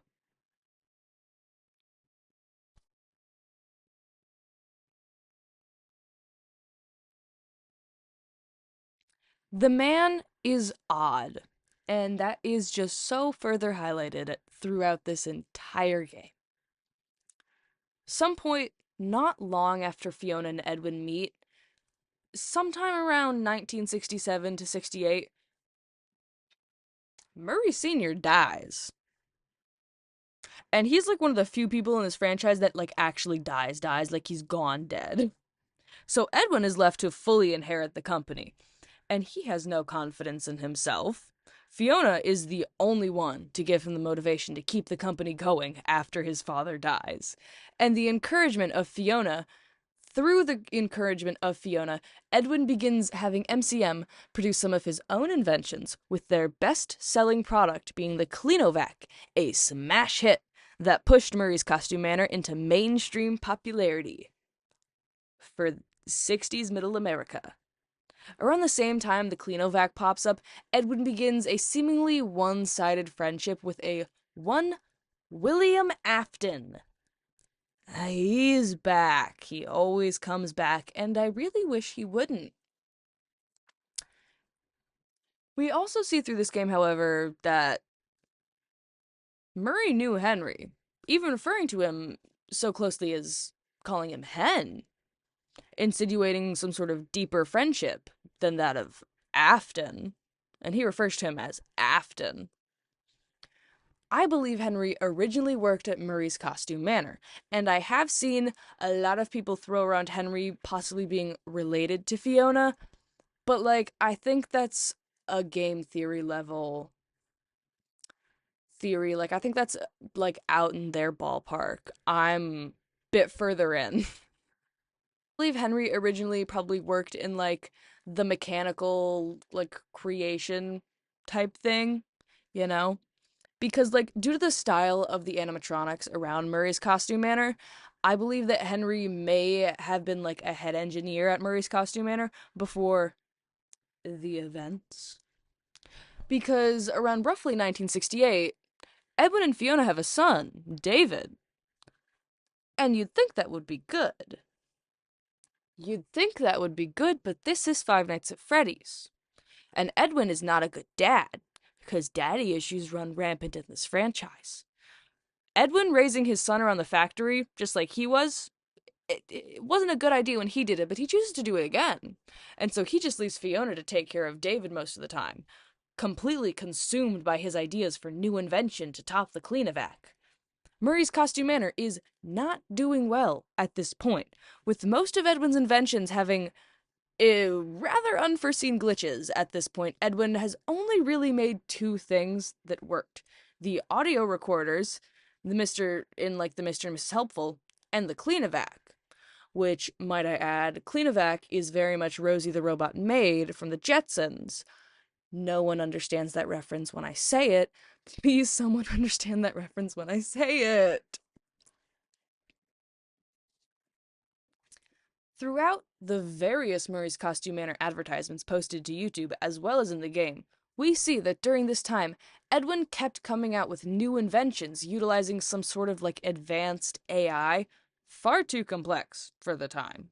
It's at this point, and I believe we're in the early 70s now, in David's like earliest years, we see through various recordings of David's birthday that Edwin just keeps isolating himself to try and make something new that would supposedly save his company, when it could just be saved if he just chilled out a little bit.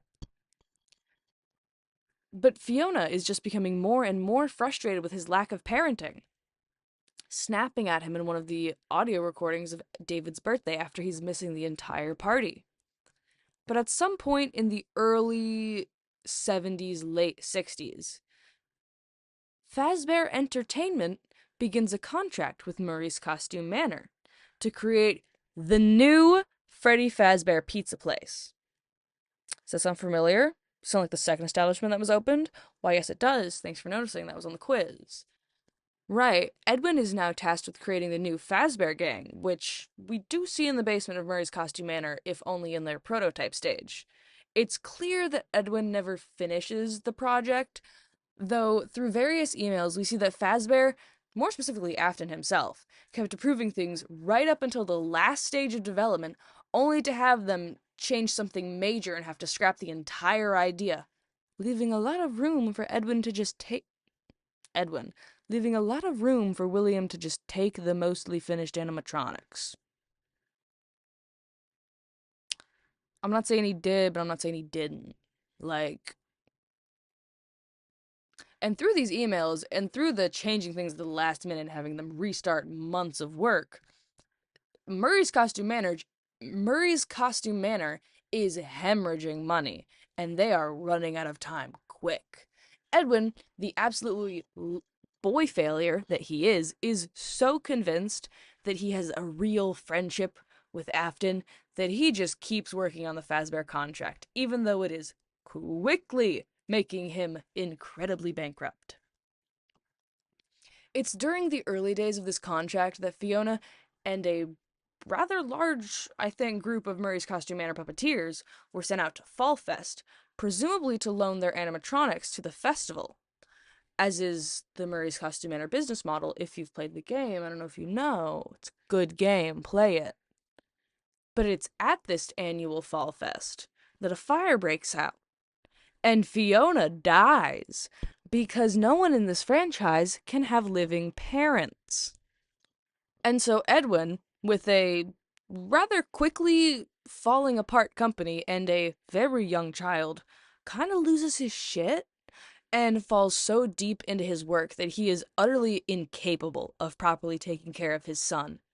And with the use of this advanced AI that he'd been tinkering with for the past probably decade at this point, Edwin makes himself his own Rosie the Robot. See, I thought I had that in the script somewhere. I'm not gonna edit out from earlier. I still hold the Cleanovac is also a little Rosie the Robot maid. Like they're very similar. Which is why I think he had developed the AI technology long before he developed the Mimic specifically. My connections are being shown to you in real time. Because, I don't know if you've noticed, but I haven't quite been explaining my work. But look at how long this video is. That would take too long. Far too long, and I don't want to right now. And so, with the use of this advanced AI, making his little own Rosie the Robot maid, he kind of fails on the cute little Rosie part and kind of makes a horrifying endoskeleton with a rapidly advancing digital consciousness. Yes. This program was called M1. What does that stand for? Mimic 1. Yeah, I'm so glad you figured that out. This program was called M1, and it was clearly meant to be a caretaker to David, like a nanny meant to wear any of the costumes designed by Murray's Costume Manor. And we even hear Edwin Murray say so, despite the fact that we never see it in any costumes which I think would have been better for the kid. I think it could have been dynamically a lot more interesting. But whatever, Edwin, you weird little boy failure. Edwin's AI always does the unexpected.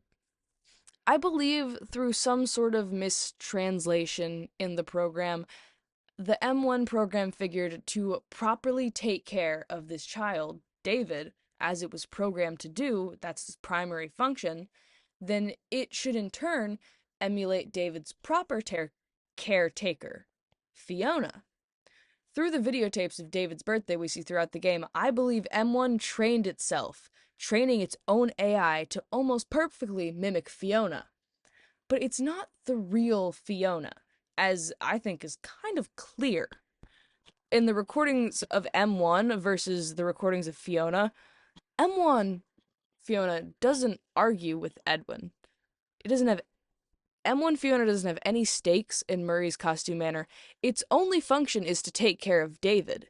It's only half of Fiona. But Edwin, he is grieving his wife like crazy style. He convinces himself that Fiona has somehow possessed M1, that his wife has truly come back to him in robotic form. So he begins literally addressing M1 as Fiona, which is why we'll be calling it Mimic Fiona. Through an email, we do see that employees at Murray's Costume Manor were beginning to get suspicious, hearing a voice sounding like the dead wife of the CEO, Fiona, deep in Murray's office. Some employees started to think he faked Fiona's death for insurance money, which would be a much more normal thing to do. But no. Edwin, being the sad, lonely man he is, probably saw all the conspiracies blooming with his employees and just went, oh, well, I'll just introduce them to mimic Fiona. I'm kind of glad we didn't see how that went because it definitely didn't go well. And it was definitely awkward and weird because that's weird. But who am I to judge? Who am I to judge? I'm making a video essay about Finance at Freddy's. Like, come on. This has been in my room for weeks, just staring at me every day as I get up in the morning. I wake up and I look at this. Right. Back to the timeline. We know that the. So it may be several days later. Maybe not several, but like. Okay, 3. I got busy. Like, I don't know what to tell you. What I can tell you is I got that shit on, and by that shit, I mean Technoblade 20 million sub drop. We know this because of David's last birthday video, where M1, being fully addressed as Fiona at this point, is in the same room as Edwin and several of Murray's Costume Manor employees there to celebrate David's birthday. And like we don't see them in the video. It's because Five Nights at Freddy's doesn't know how to do people models, okay? Like Gregory and Cassie are the best we're gonna get, and like I love them. They look a little funky. That's why everyone thought Gregory was a robot. Because like the FNAF franchise like just doesn't know how to do human like people models good at all. Cuz that's not what it's about. You see the pictures on the wall of like Edwin and Fiona. Those look phenomenal. I think they did Fiona a little bit dirty in this one. Um but that's just because like Edwin's looks so like somber, and then she's like it looks like she's not looking at the camera. At this birthday party, we see Edwin and M1 preparing for the disaster once again strikes. But David, left fully unsupervised while preparing for the surprise party, gets hit by a car and dies. Edwin at this point has fully lost the plot now, right? His wife and kid both dead, and he has nothing but Murray's Costume Manor to keep him going. And the company is being completely drained by the Fazbear contract. So while Edwin was completely, losing his mind playing House with Ed 1, Afton had been slowly scalping all of the Murray's Costume Manor's employees and ideas, taking them over to Fazbear, while Edwin was too grieved over Fiona and obsessed with his inventions to stop him. We see through a bunch of emails gathered throughout the game that William seemingly had someone on the inside feeding him information about the company, employees, what they were working on, etc. And while it doesn't directly say who this is, I've heard lots of people suggest the theory that it could be Henry. Now, how William got in contact with Henry and convinced him to turn on Murray's Costume Manor, I'm not sure. Because we do see that Henry, as well as the rest of Murray's Costume Manor employees, originally had a very good relationship with the heads of the company, Edwin and Fiona. But after Fiona dies, this connection is irreparably damaged. And William, knowing that Henry has a child, likely convinces him to jump ship before bankruptcy, using his child as sort of like, hey, you need to be able to provide for your kid. You don't want to stay with this failing company just because you're friends with the people who run it, you know? And then through this, convinces Henry to bring all of his coworkers with him. I think it's also likely that William, heavily manipulated Henry into this, and it may even be possible that Henry didn't fully know that he was necessarily giving trade secrets to William. He maybe thought that Edwin sort of knew this was happening and was okay with it. Unsure. We do know that William's good at manipulation and Henry's a sad little man. Either way, Edwin has always been a weird little guy, and it's likely that Fiona was the only reason that so many of the employees ever stayed at Murray's Costume Manor, because we see through various audio recordings that Edwin didn't really care about his employees' physical well being, nor their opinion of him. Edwin was always focused on innovation without thought of the cost. Edwin never stopped working throughout all of this, though, and his work is all he has left. And he's convinced if he can just finish the Fazbear contract, that he will be able to rebuild his company, everything will go back to normal, all of his employees will come back, because after David dies and he goes off his rocker, everyone leaves. It's just him. And finishing the Faz contract isn't gonna help. Edwin doesn't seem to really notice nor care as he keeps working through the loss of all of his employees, and Edwin, now alone with nothing but M1 and his big factory, desperately trying to finish a contract that never could be finished. It's around, I believe, the early 70s that Murray's Costume Manor is at this point of total bankruptcy. There are no employees or contract. It's just Edwin in his factory with his big house on the hill and this Fazbear contract that he can never finish. It's at this point I believe Fazbear took it upon themselves to purchase the entire property, including Edwin's house, to gain all of the Murray's Costume Manor project, inventory, plans, designs, and all of the stuff. And Afton did this not so he could just recreate everything at Murray's Costume Manor. He already has all of their employees. But what he wants is deeper in this factory. Afton wants the mimic. Edwin is adamantly refusing to leave. In the audio logs, he won't let Afton get the mimic. Edwin still believes some part of this is to be Fiona, in a way. I believe M1 itself has begun to believe that it is Fiona, and the M1 Fiona then convinces Edwin that he brought her back through robotics, that he can bring David back the same way if he just makes a new mimic.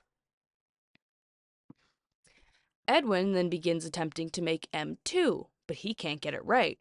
He doesn't know what it was that gave it that spark of life. So instead of these failed projects, he just duplicates M1's programming to build M2 off of. Using the same endo, he transfers M1 into the F10-NA machine.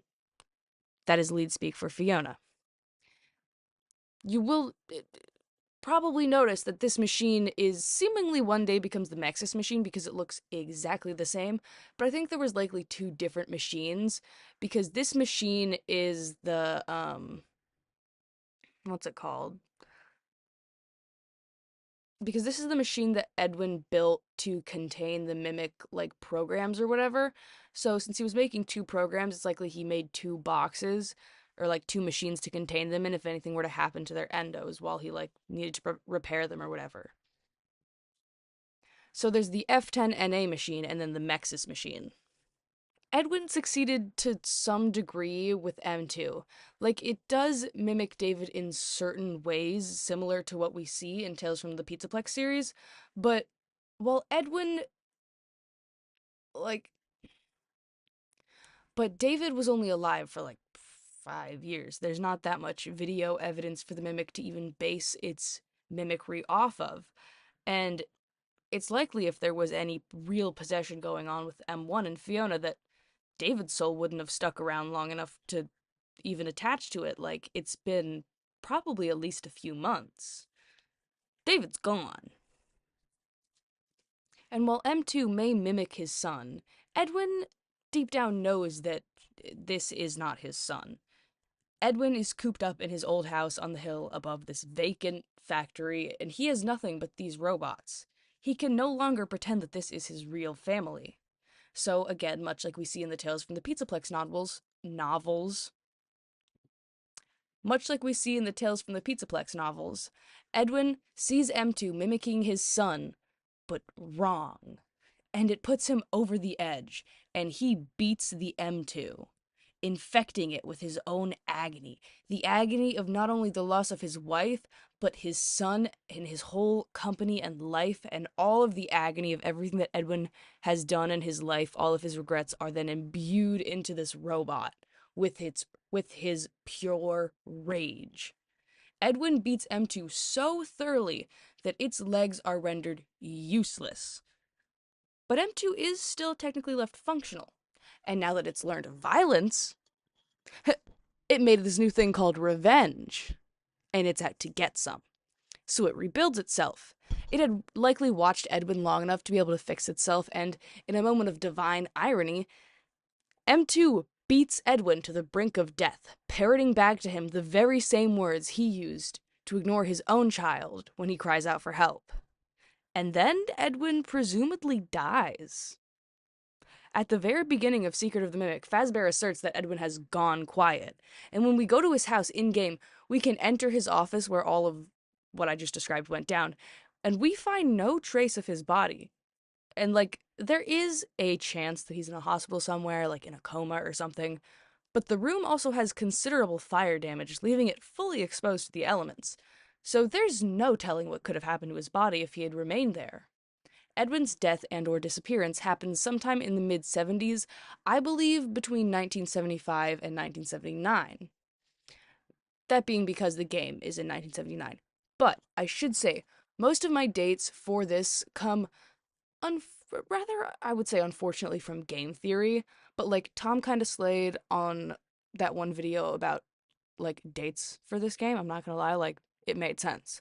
But like as well as ID's Fantasy, another really good FNAF creator that I don't see get enough attention personally. I think she's very good. Either way, this takes us to the most recent game, Secret of the Mimic. The reason I made this whole thing after 25 pages and several days of recording. Secret of the Mimic, let me turn so you can see the beauty. Secret of the Mimic takes place at Murray's Costume Manor in the year 1979. This date actually does come from the game.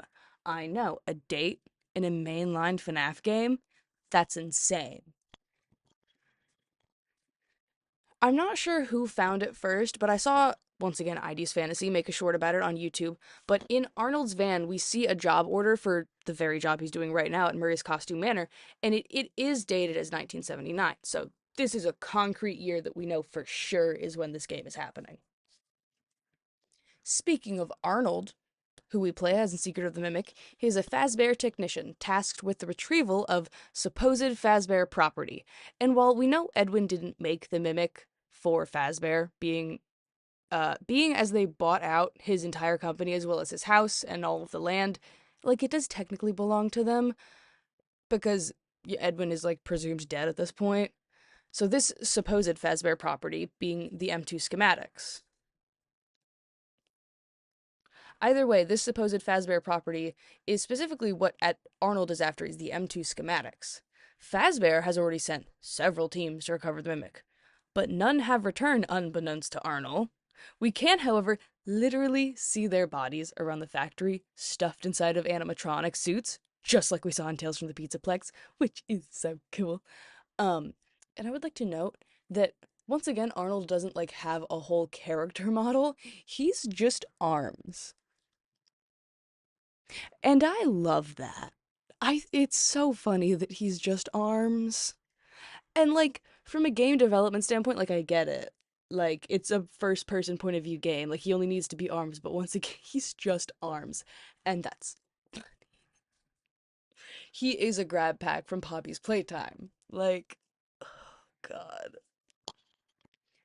Either way,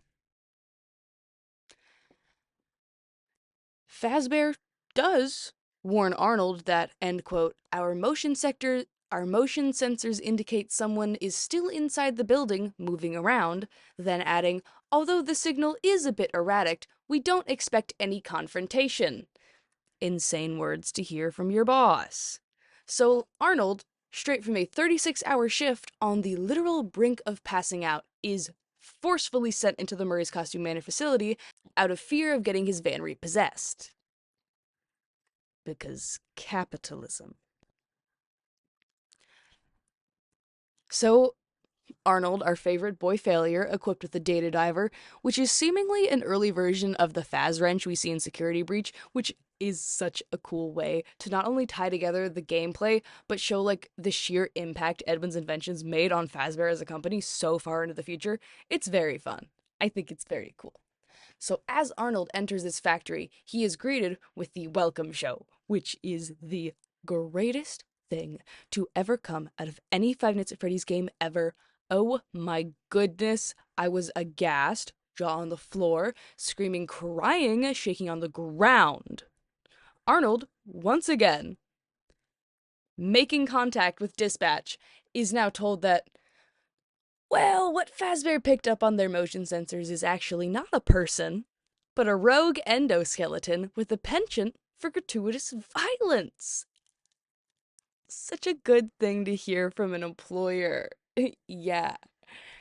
Dispatch then also hints at what we obviously already know, and that they have sent in previous teams. What they don't tell Arnold is that their bodies are rotting around him, stuffed into animatronic suits.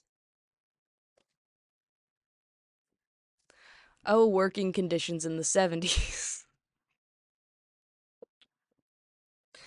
And there was lead in the paint. Like, Arnold's main objective in this game is to obtain the executive permissions on his data diver to access the mimic blueprints, because you need the like executive permissions to get through certain doors, blah blah blah, yada yada. Gameplay, game mechanics. You know the drill. To get there, he has to go all throughout the factory, avoiding death by mimic. Along the way, he works his way up by the permission ladder on his data diver from basic to security, repair, creator, admin, and executive. Through the collecting of audio recordings, emails, video reels, papers, collectibles, and through environmental storytelling, Arnold, as well as the audience, pieces together the history of not only the Murray family, but also the Murray Costume Manor Company. As the two histories are so intrinsically intertwined, it's like an absolutely remarkable feature of storytelling through environment and like environmental storytelling, and like the absolute like seamless transition in this game from gameplay mechanics to storytelling and just how well they fit into each other. I love it. This game is so good.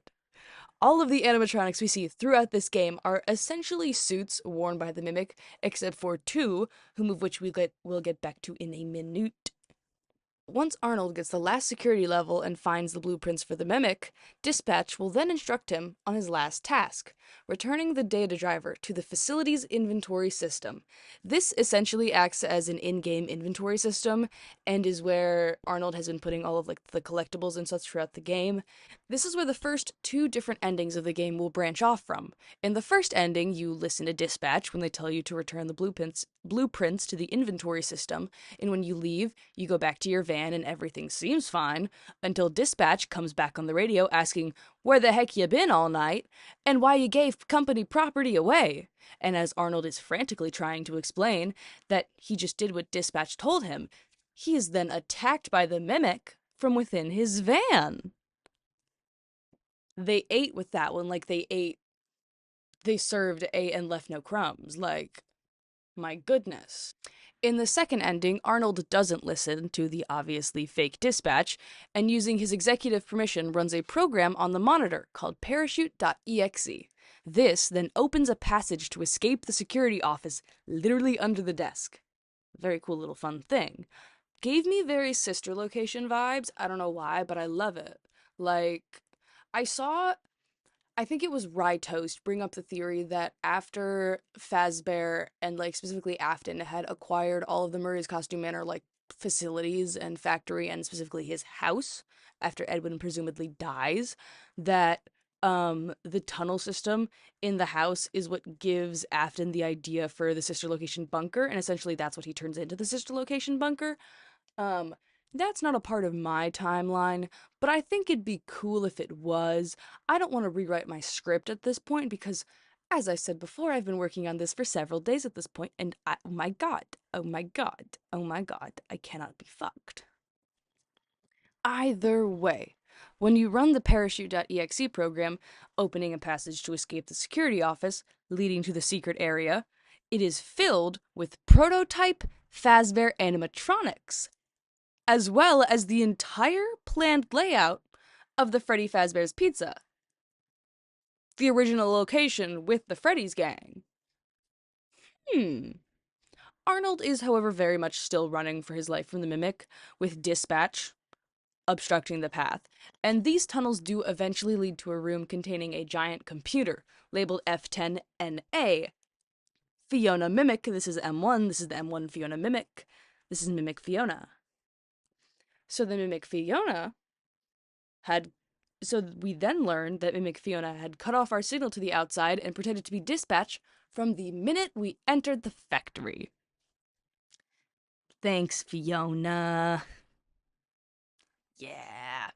Mimic Fiona then tells Arnold Edwin is the only one who can possibly fix M2, or the program inside the Mimic Endo right now that's trying to kill him, and she says that Arnold has to convince Edwin to fix M2, and this is the only way that Arnold will be able to leave.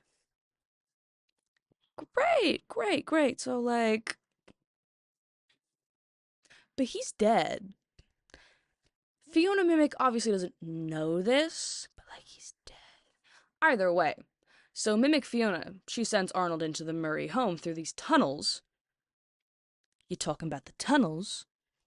You make your way through the entire house. You go to Edwin's office, where it's revealed that to Arnold that M2 had begun as a program meant to mimic David, but instead, rather, it took to Edwin, mimicking his uncaring personality as well as the rage and violence that he taught it when he ever so violently beat it.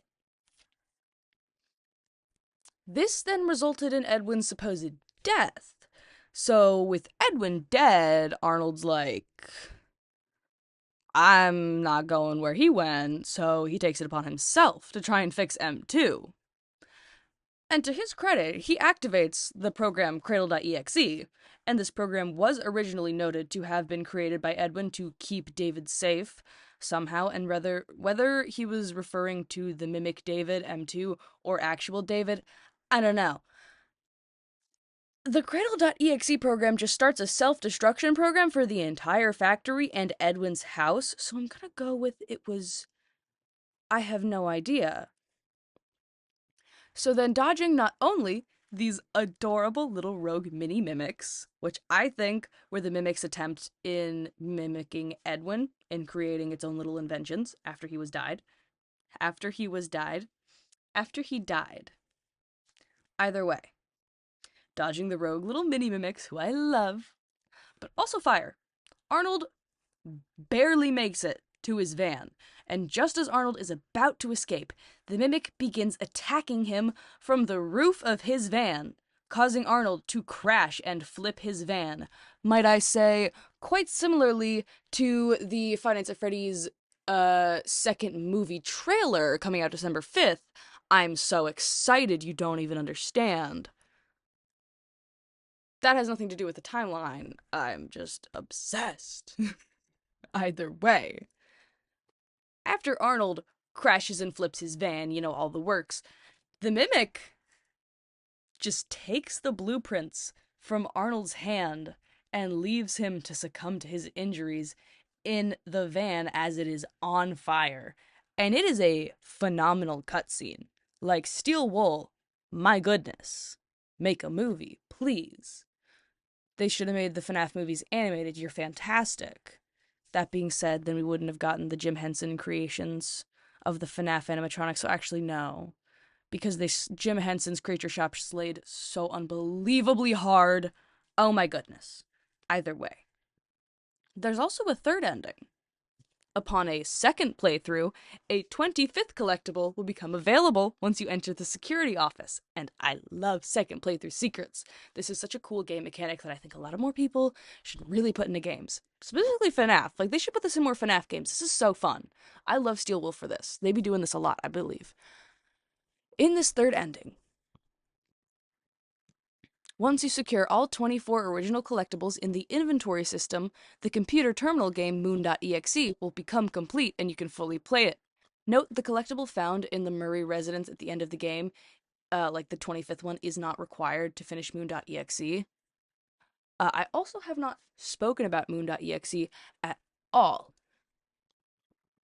But once you collect the little collectibles and you go into the monitor where you can like view them or whatever, there's this little game within the game, which is so fun. Which honestly, like, I could make an entire video about that, but I'm not gonna, okay? You see how long this is? I'm not gonna do that. I'm just gonna talk about how it pertains to my timeline, okay? Okay. Upon completion of this game, an entity in the program will provide Arnold's data driver with the glitched executive access, and thus access to the final room in the Murray residence and the game's secret ending. Yes, there's a secret ending. Of course there is. It's a FNAF game. Either way. This is actually the only ending where Arnold doesn't die horribly. Sorry, guy. But when inside Edwin's home, if Arnold takes the White Tiger doll out of the inventory system, another secret passage then opens up. Arnold is now in what seems to be David's bedroom, where you place the White Tiger doll on the pedestal, and audio recordings begin to play as the mimic slowly emerges from the closet. The audio recording is of Fiona and Edwin reading a bedtime story for David. If the correct buttons on the pedestal are pressed, relating to the story, we can stop the mimic's advances, eventually subduing it enough for an input port to create for an import for an oh my god. Eventually subduing it enough for an input port to open up on the mimic's chest for Arnold to plug his data driver directly into, allowing Arnold to put in the program to pacify M2, returning it to when it mimicked David before it knew hate and violence. I'm going to call this Mimic David, like I did for Mimic Fiona. Taking the doll, Mimic David is told by the recording of Fiona to sleep tight as it goes to bed. Mimic David then says, "I love you," and falls asleep, with the screen fading to black, holding the White Tiger plushie in its arms. I'm devastated. Either way, presumably Arnold can now just leave without dying, and while we don't see this, I don't think Mimic Fiona lied. Like, I do think Arnold got out of there. I do think he lives in this one. Right. Either way, Secret of the Mimic is such a fantastic game. But that's not the point of this video. The point of this video is how it fixes the timeline. And we see in Secret of the Mimic that Fazbear as a company has in fact existed in at least some capacity since at the earliest the 60s.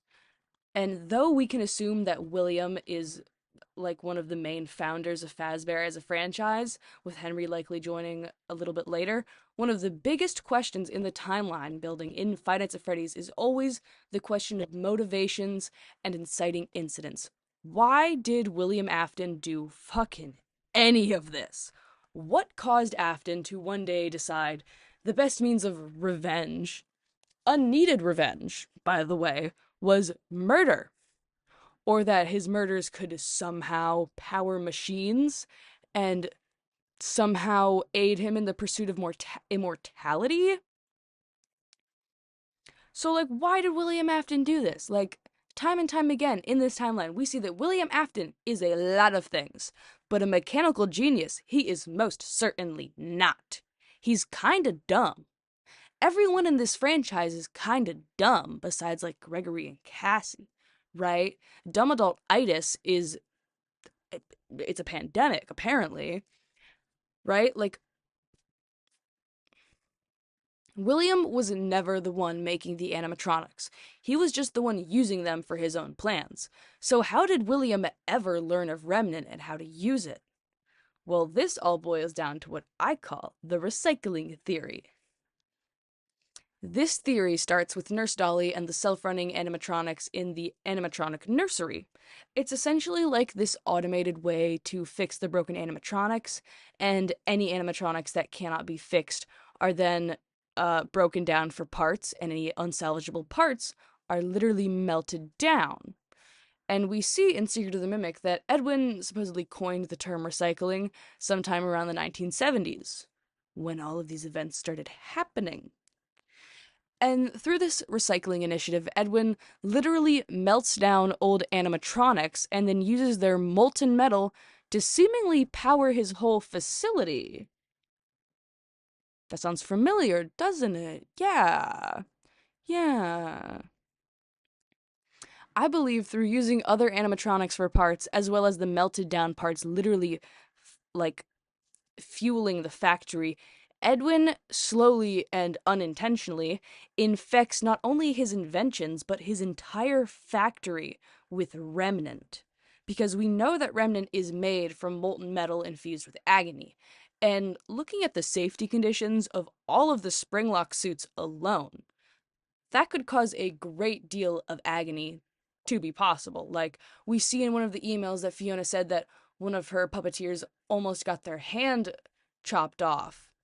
Who's to say they didn't, you know? Like, whether he realized the source is like horrible things happening to people and that tragedy infecting physical objects, I don't know. He probably just thought, ooh, this molten metal is special metal. Edwin may be smart, sure. He's not that smart. He only ever made one thing that really worked, and it was a vacuum. Like, and an audio recorder, but like that's not rocket science. You know, it's a tape deck. But either way, I fully believe that the power of remnant that was like coursing through this facility is what gave M1 the spark of like life and what made the M1 program possible the first time. I think through the melting down of specifically the Fall Fest animatronics, deemed too destroyed to be usable, Fiona's agony and in turn remnant was somehow used to build the mimic endo, giving it that spark of life it needed to work. And that's why Edwin can't make it work the second time without literally copying M1's program to build it off of, as well as using the exact same endo. It needs the physical remnant to power it.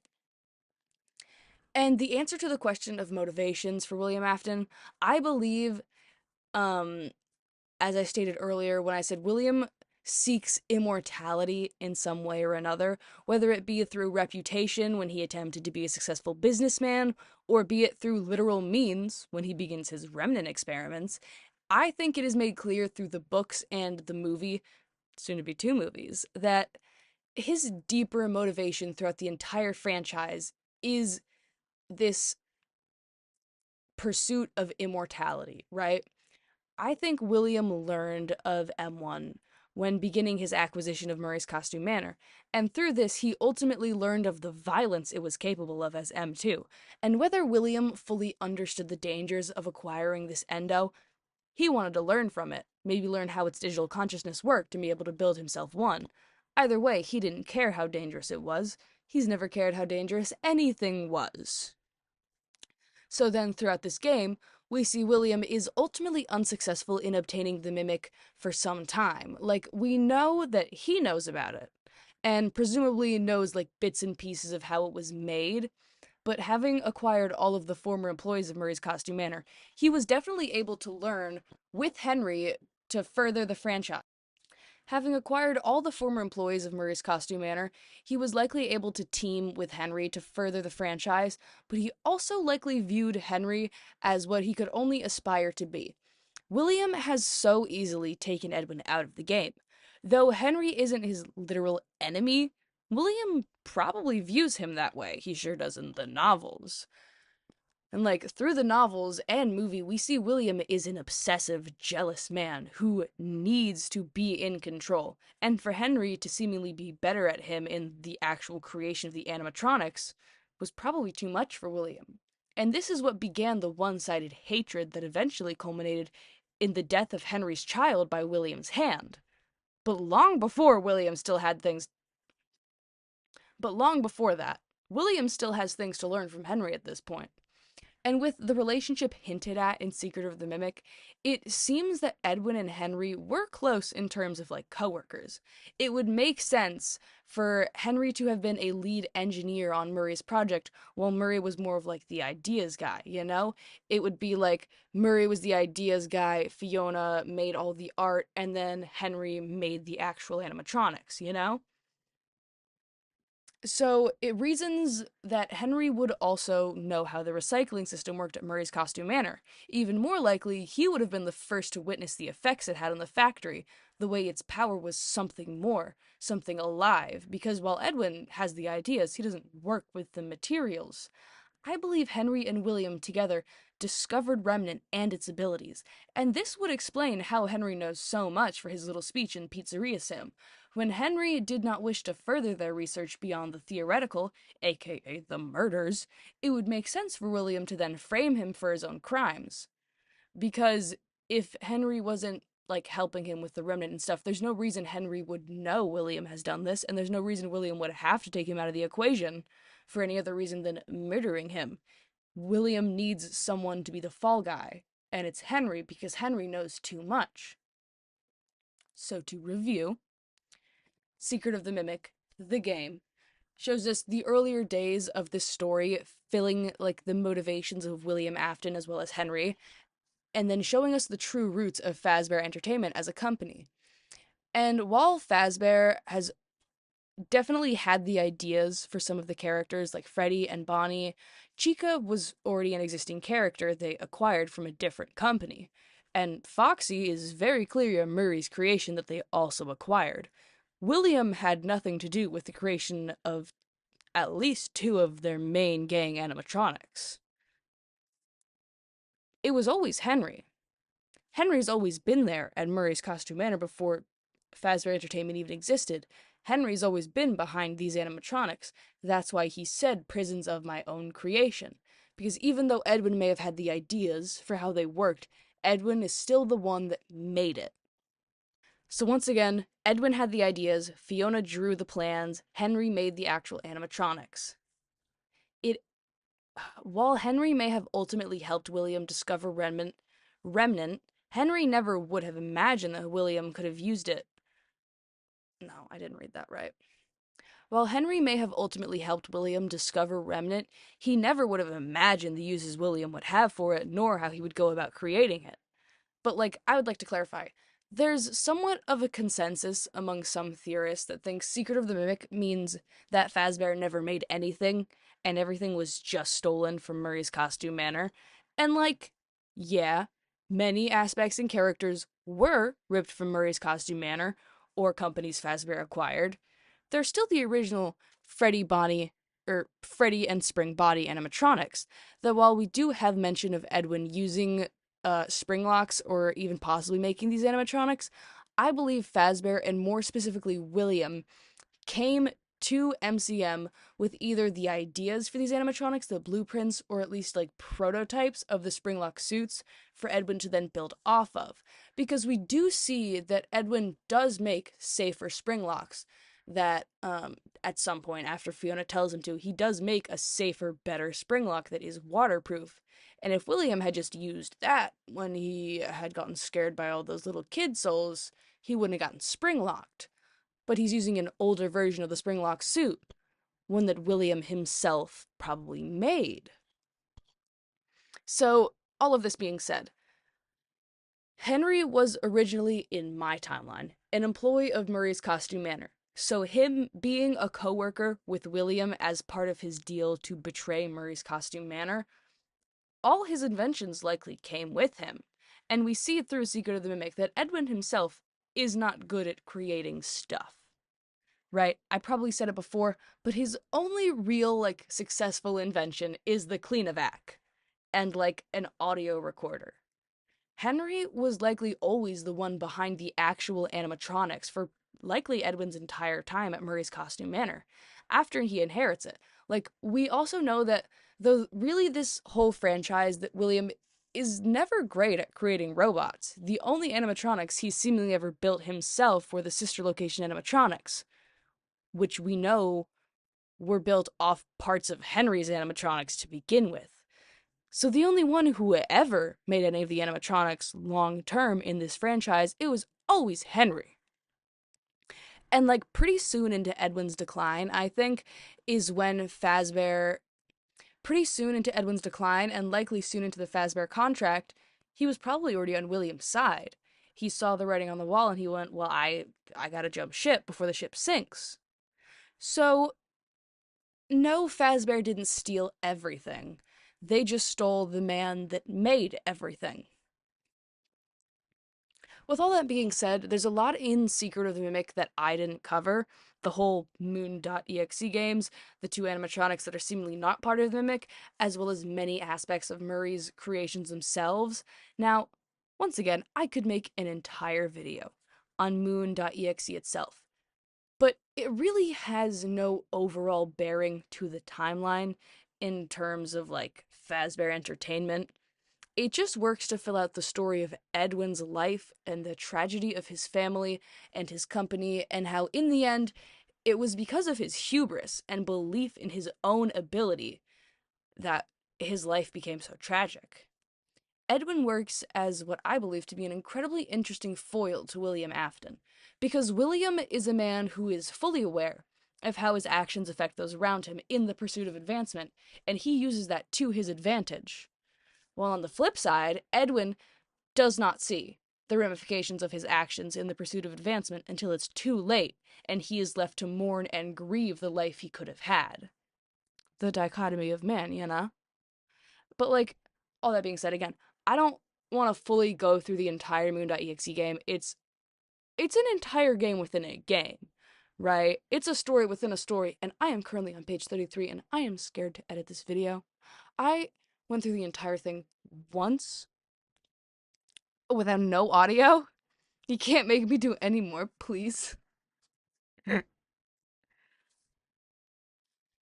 As for the two entities we see in this game that aren't the Mimic, neither of them are actually animatronics in themselves in the end. Like, Sleepy Moon, as it has been so lovingly dubbed by the fandom, and the White Tiger both reside in the basement of Murray's Costume Manor, occupying a very similar role down there, and like, Sleepy Moon is this absolutely fucked up thing that I love. Like, I see the horror, but I love him, right? That being said, I don't think Sleepy Moon is really an animatronic. Like, I fully subscribe to the theory that that's just a guy down there that went crazy.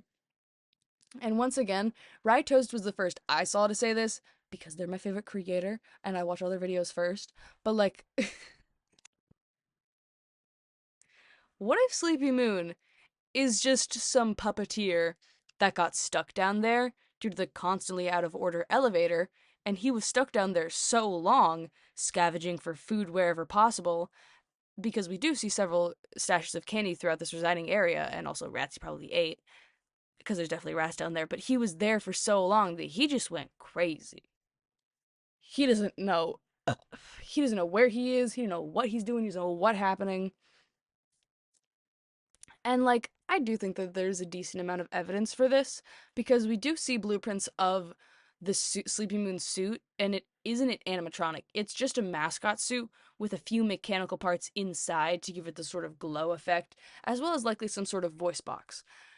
And yes, the mimic is humanoid, and therefore it could wear the suit like a person, but there's no sign of the mimic inside of it. Like, there's none of the classic features we get for any time the mimic is wearing any other costume. Like, there's no glowing orange-ish reddish eyes. There's none of the, like, weird mechanical, robotic, animalistic movements.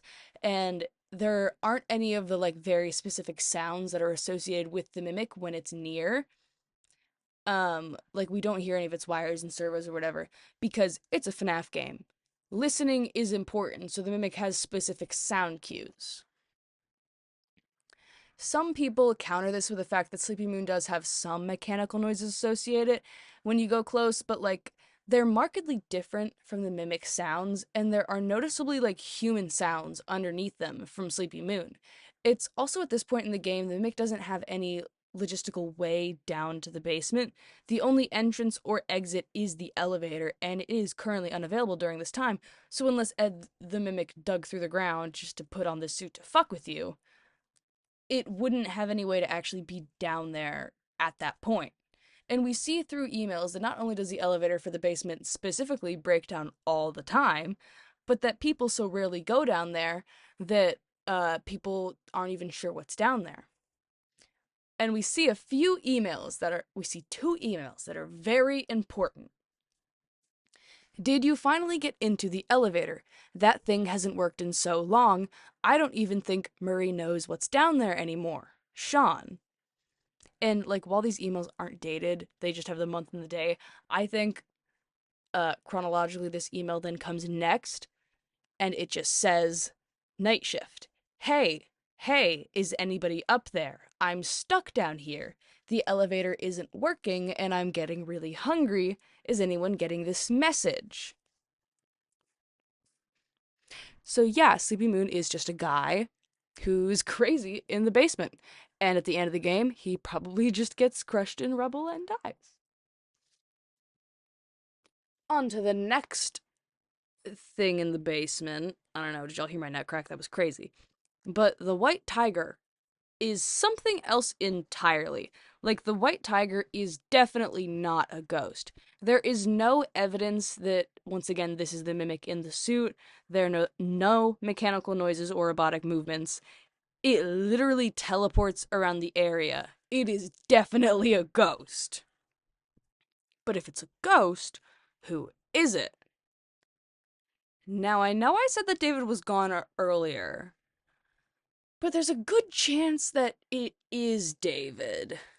As for why he's created a shit tiger mascot costume when that never really existed, I chalk that up to a child's imagination, right? Like, David's father made these characters into life size suits, so why can't David, right? And, like, as for why he's in the basement, it's made apparent that this basement has some sort of, like, metaphysical manifestation power, right? This basement is, like, almost sacred, at least to Edwin. Like, it's where almost the souls of Murray's costume manor congregate and manifest. It's where Edwin first heard Fiona after her death. It's where some employees also heard Fiona after her death. And whether or not they heard M1 or the real Fiona, I still think the M1 Fiona has Fiona's remnant in it, so it's kind of like the same thing. But this basement definitely has some sort of thing going on, right? This could also be because of the remnant infused metal used to power the factory, with the remnant all sort of like congregating down at the bottom. I don't know. I think this could be like more explored if we get a DLC to this game, or eventually this could be explored through like the novels. I'm not sure where to take this or what the basement means at all. Like, I don't have enough information about it to form a real theory either way. That's just what I think, right? I'm a casual FNAF theorist. I consume them like a madman. Don't get me wrong. But when it comes to making my own, a timeline's kind of where I'm like, I'm good after that. You know, like, this is my timeline. Here it is. What do you think?